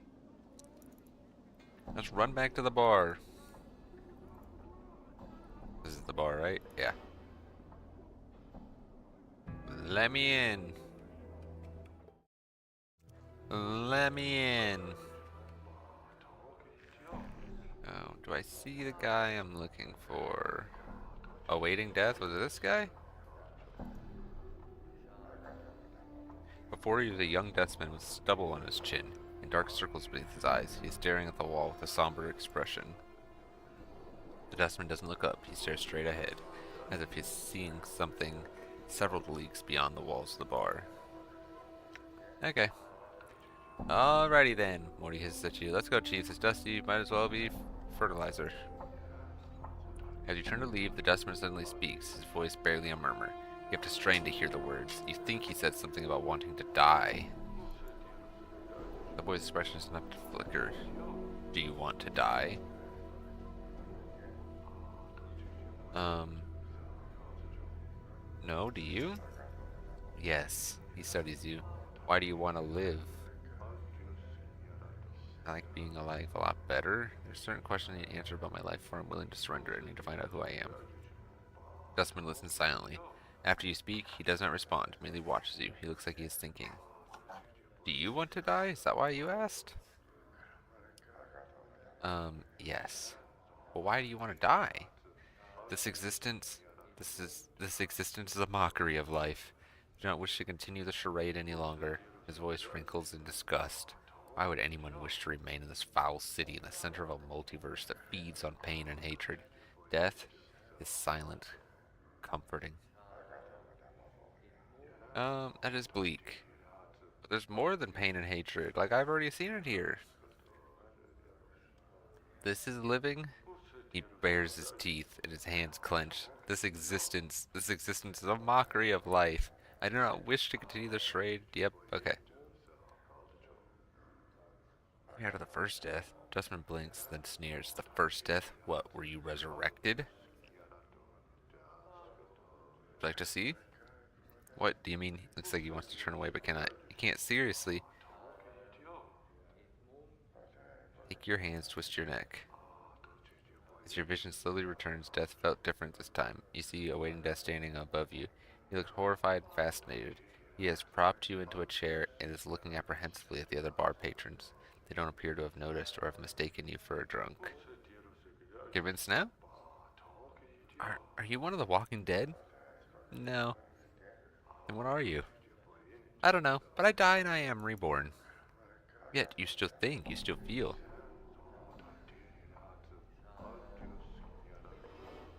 Yeah, but you start to be missing shit. To be dead and still think and feel?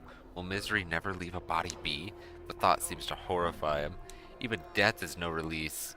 Indeed, perhaps you should not be so quick to abandon this life before knowing what the next life holds for you. The boy falls silent, thinking. Eventually he turns back up to you. Your words carry weight, sir, and a fresh perspective. I would do as you have said. That is all I ask. Live, grow old, and learn. Farewell. Woohoo! Okay. This isn't the guy I wanted to talk to. Not here for Emmerich.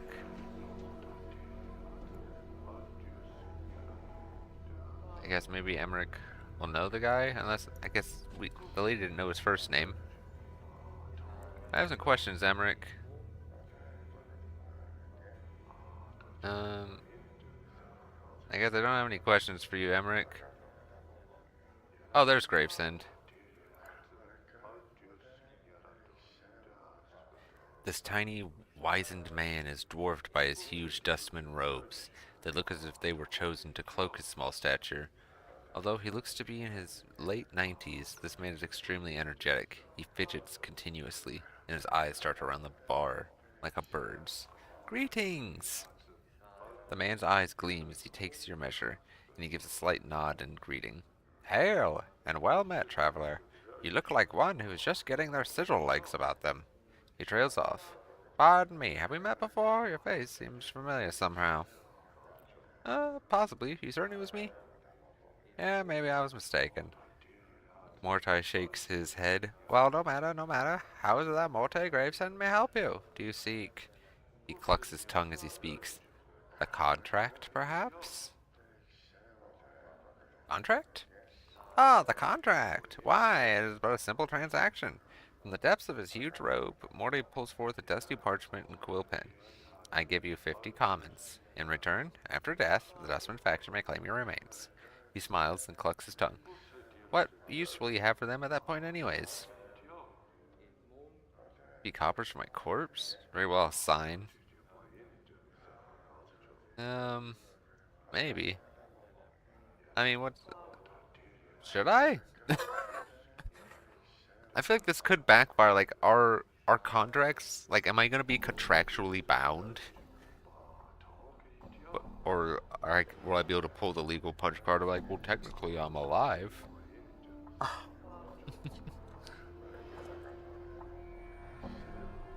Okay, yeah. Excellent, excellent. Mordecai looks overjoyed. With a thin smile, he placed a dusty sheet of parchment and the quill pen in front of you. You shall not regret it. He jabbed his finger at 3 points on the page, saying here, here, and here. The introduction is concluded.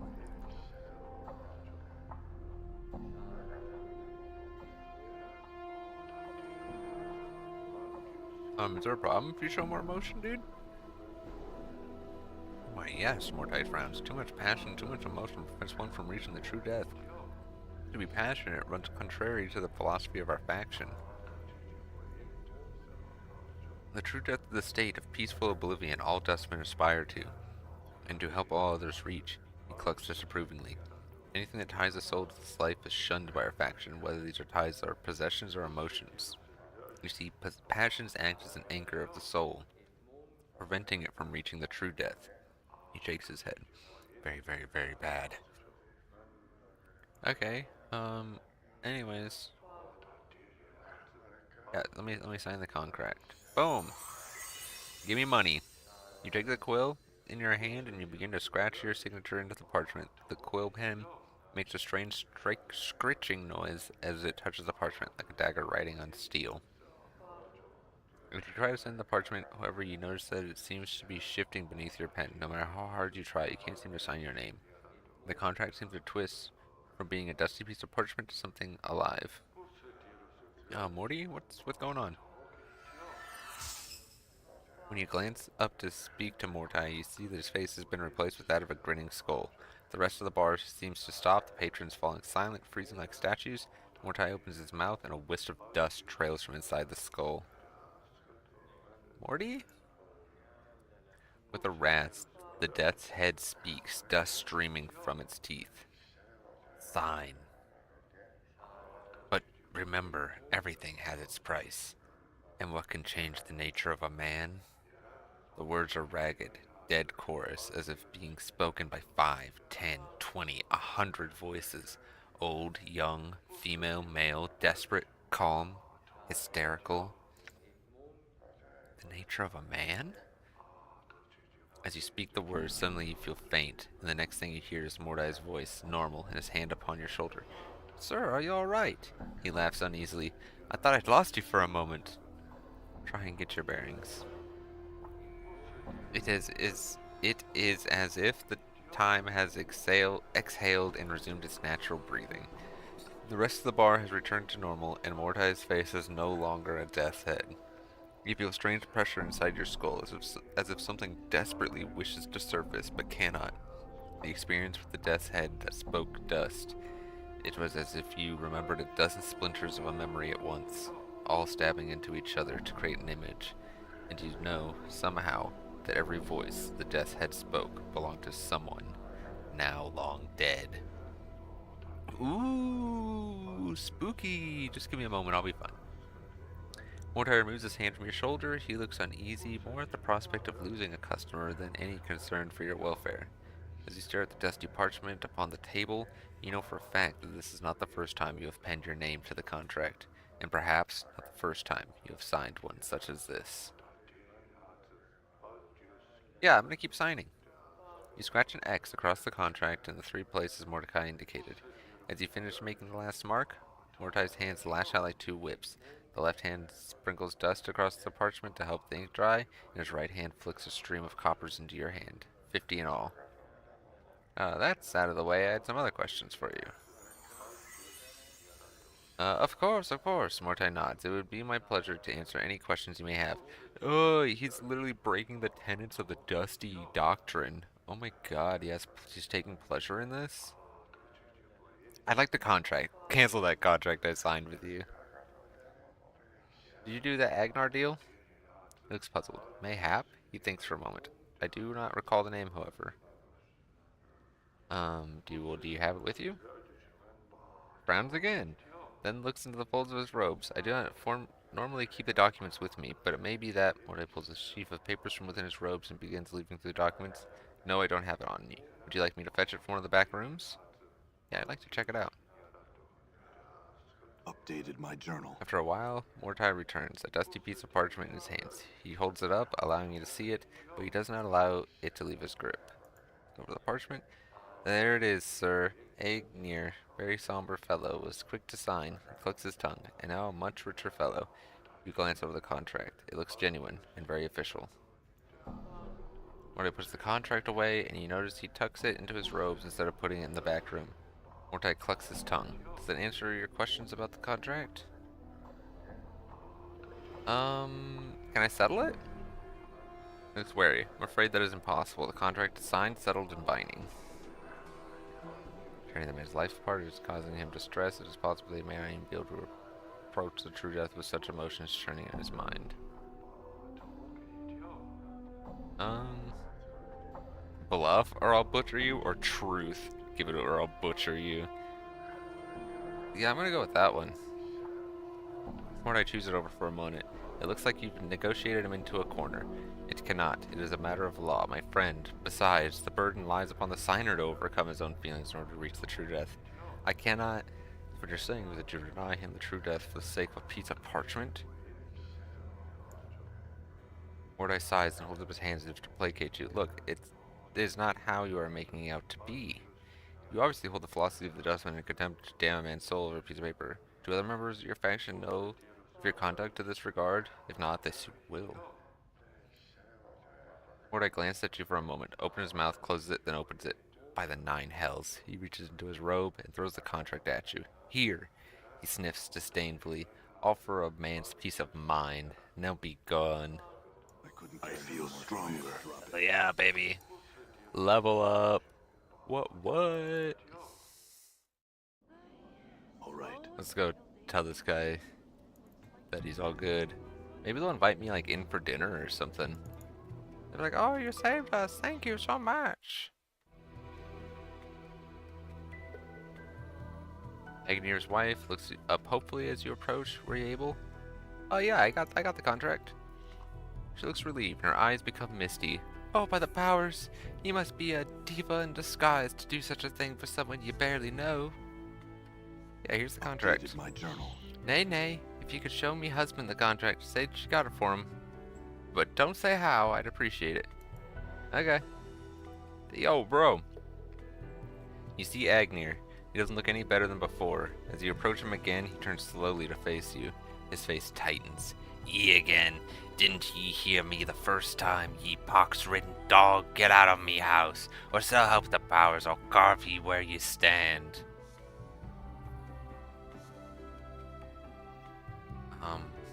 I just show him the contract. Just whip it out, hold it right in front of his face. As you pull up the contract, the blood drains out of Agnar's face. For a moment, he seems at a loss for words. Then his temper quickly resurfaces. Where did ye get that? By the powers, ye'd best tell me. I took it from a dustman. I'll just tear it up. Updated my journal. You tear up the parchment, and Agnar's eyes follow the bits of paper as they float to the ground with a desperate look. He shudders slightly, then straightens as if a great as if a great weight was lifted from him. He looks like he is about to say thank you. About to thank you, then stops and stares at you suspiciously. Nothing's free. Not in the hive, Cutter. Consider this free, and expect a lot of rules in the hive to change while I'm around. Agnar's angry expression crumbles. He looks tired of fighting his good fortune. I must have prayed to the right powers this past half-month, he sighs. You have me thanks, Cutter, for whatever that's worth. Actually, perhaps you can help me have some questions. It's worth a great deal to me. Take care, Agnar. Ooh, looks like my skills have increased. Is that another level up? Oh no, it's just the bone man. Hang on, I'm gonna finish my scalped potatoes really quick, so you might hear me doing some munching.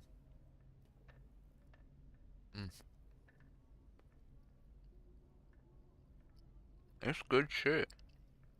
I did a good job making this.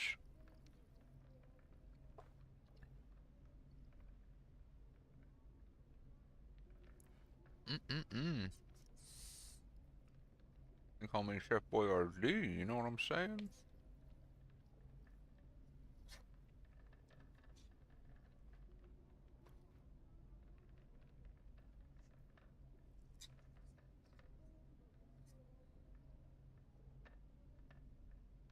Yeah, we're coming up on my last bite. Hold up.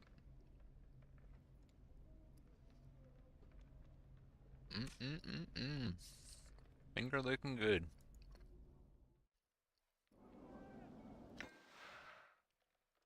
Okay, I leveled up.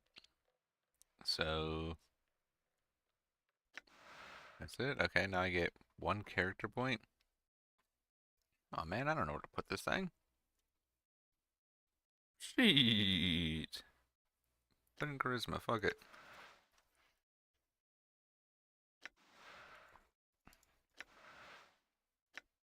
What do you got for me, kiddo? You're also fire. I have no fucking clue what to do for these guys. Oh, I actually can't level him up. He just gets his points. Okay, so never mind. I don't have to think. Yippee! I'm gone. What's this thing? I can't walk there. Okay. Who's that? Another harlot? I don't need no more harlots. Be gone, thought. Where does this one go? Alley of Dangerous Angles? Or the northwestern portion of Hive? Oh, shit!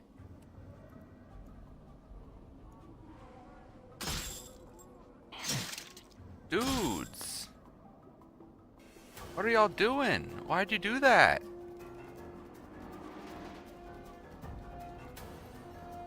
Why did he do that? Why did he do that? I'm leaving. I'm going to the Alley of Dangerous Angles. Oh. Greeting, stranger. Look like you're in a dark alley shift territory now. Looks like you've got a purse that could use some lightning. Pray it's got enough. I need to talk to your leader. Rotten William? Oh, I'll let you talk to him as soon as you let me take a look inside that purse. No way. You'll bleed first. Oh shit, we're just going right in for it. I don't know if I'm that strong. I don't know if I'm that strong. Did you see that? Did you see that? I am like killing the fuck out of him. Holy shit. Damn. I'm not even that strong. I only have 9 strength. I'm fucking beat the shit out of these fuckheads. Get them, boys. Get them.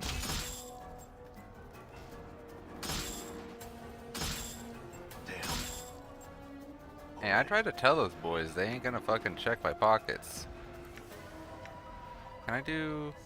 Where's that, like, quick loot? Quick loot? Hey, quit being watch, Chief. Just look natural. Yeah, Casual. my inventory's full, Mort. I need you to, like, hold some shit for me.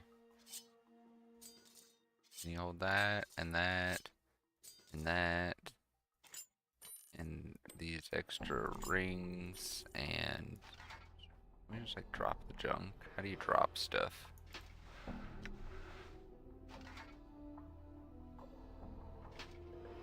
How do you do a good old-fashioned D&D drop stuff?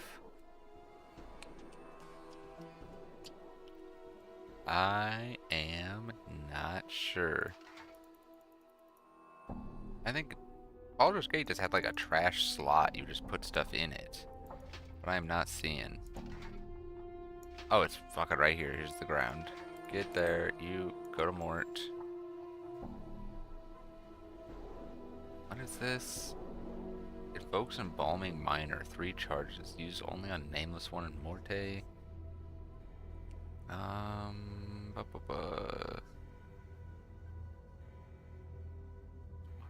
True death. It is touched to the forehead of a zombie or skeleton. When this is done, the minor enchantment held in the item spreads throughout the corpse, strengthening their bones.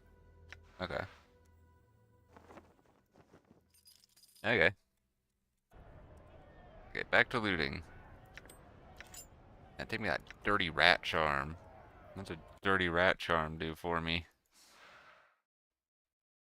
Only usable by thieves. Don't matter. Not a thief. Can't use my dirty rat.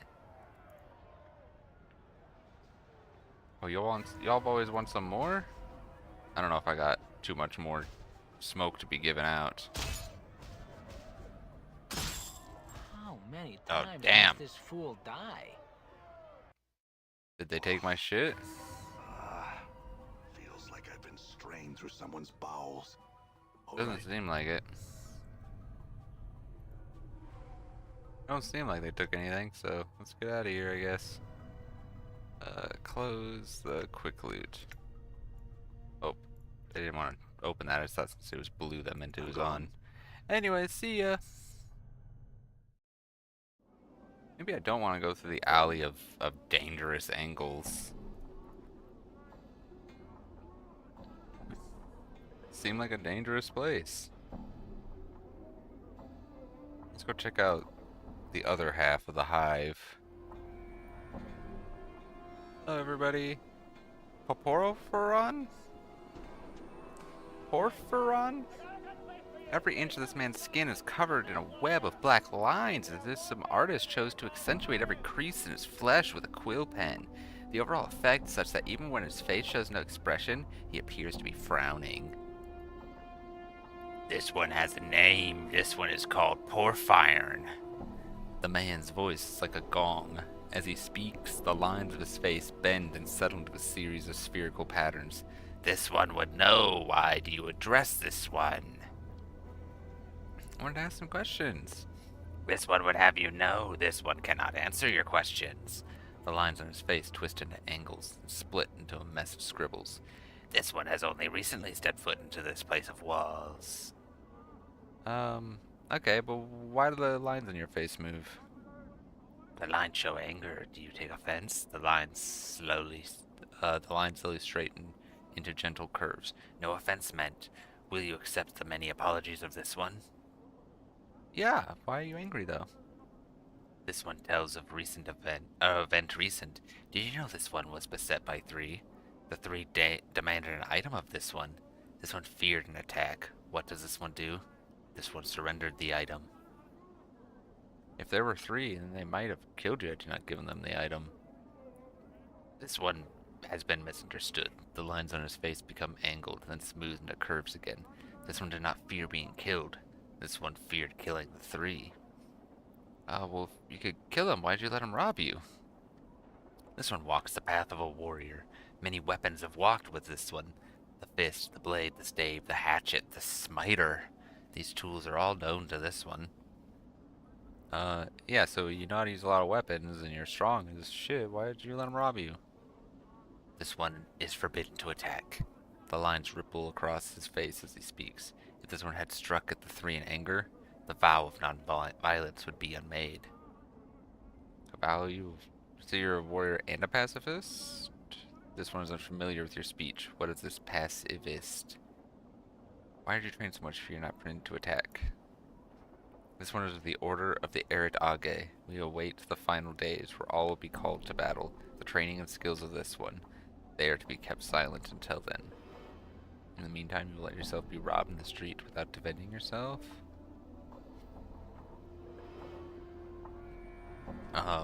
This one will clarify. The item is of value. The discipline of Arid Age is of greater value. Well, if you won't fight, can you talk? This one addresses the three thieves. What happens? The requests of this one are met with scorn. The three will not return the item. I could go talk to him and I could figure it out. This one must ask, would you bring violence to the three that have robbed this one? Not if I can help it. How about that? This one fears a message absent of violence will not be understood. The lines in the man's face form into a series of eclipses. This one is not opposed to you trying. Alright, well then I'll... What is it? The item is this. A rope of black and red prayer beads worn around the neck. The worth of these beads is not measured in copper. The worth of these beads is measured in faith. Alright then, I'll see if I can find the necklace. Do you know where these three thugs might be? Who knows where the angry words were traded and the item lost? By the bar that burns inside, the three were outside the place, dressed in black and red. Okay. Updated my journal. How long have we been going? How long have we been going today? Gotta be coming up on like 3 hours. So here's my thought. My throat is fucking dry. I get a good amount of talking during these streams, but fuck.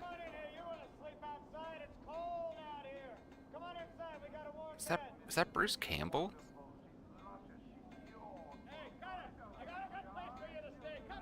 Anyways, I think we're gonna wrap her up for today. Game's fun. I mean, I like it. The reason why I haven't finished this game isn't because I didn't like it. Just because it's long. There's a lot of reading, and I don't know. I just get caught up with other games that are a little easier to play. But there's nothing wrong with some good Planescape Torment every once in a while. There's a lot of good game here. So we will come back and play some more.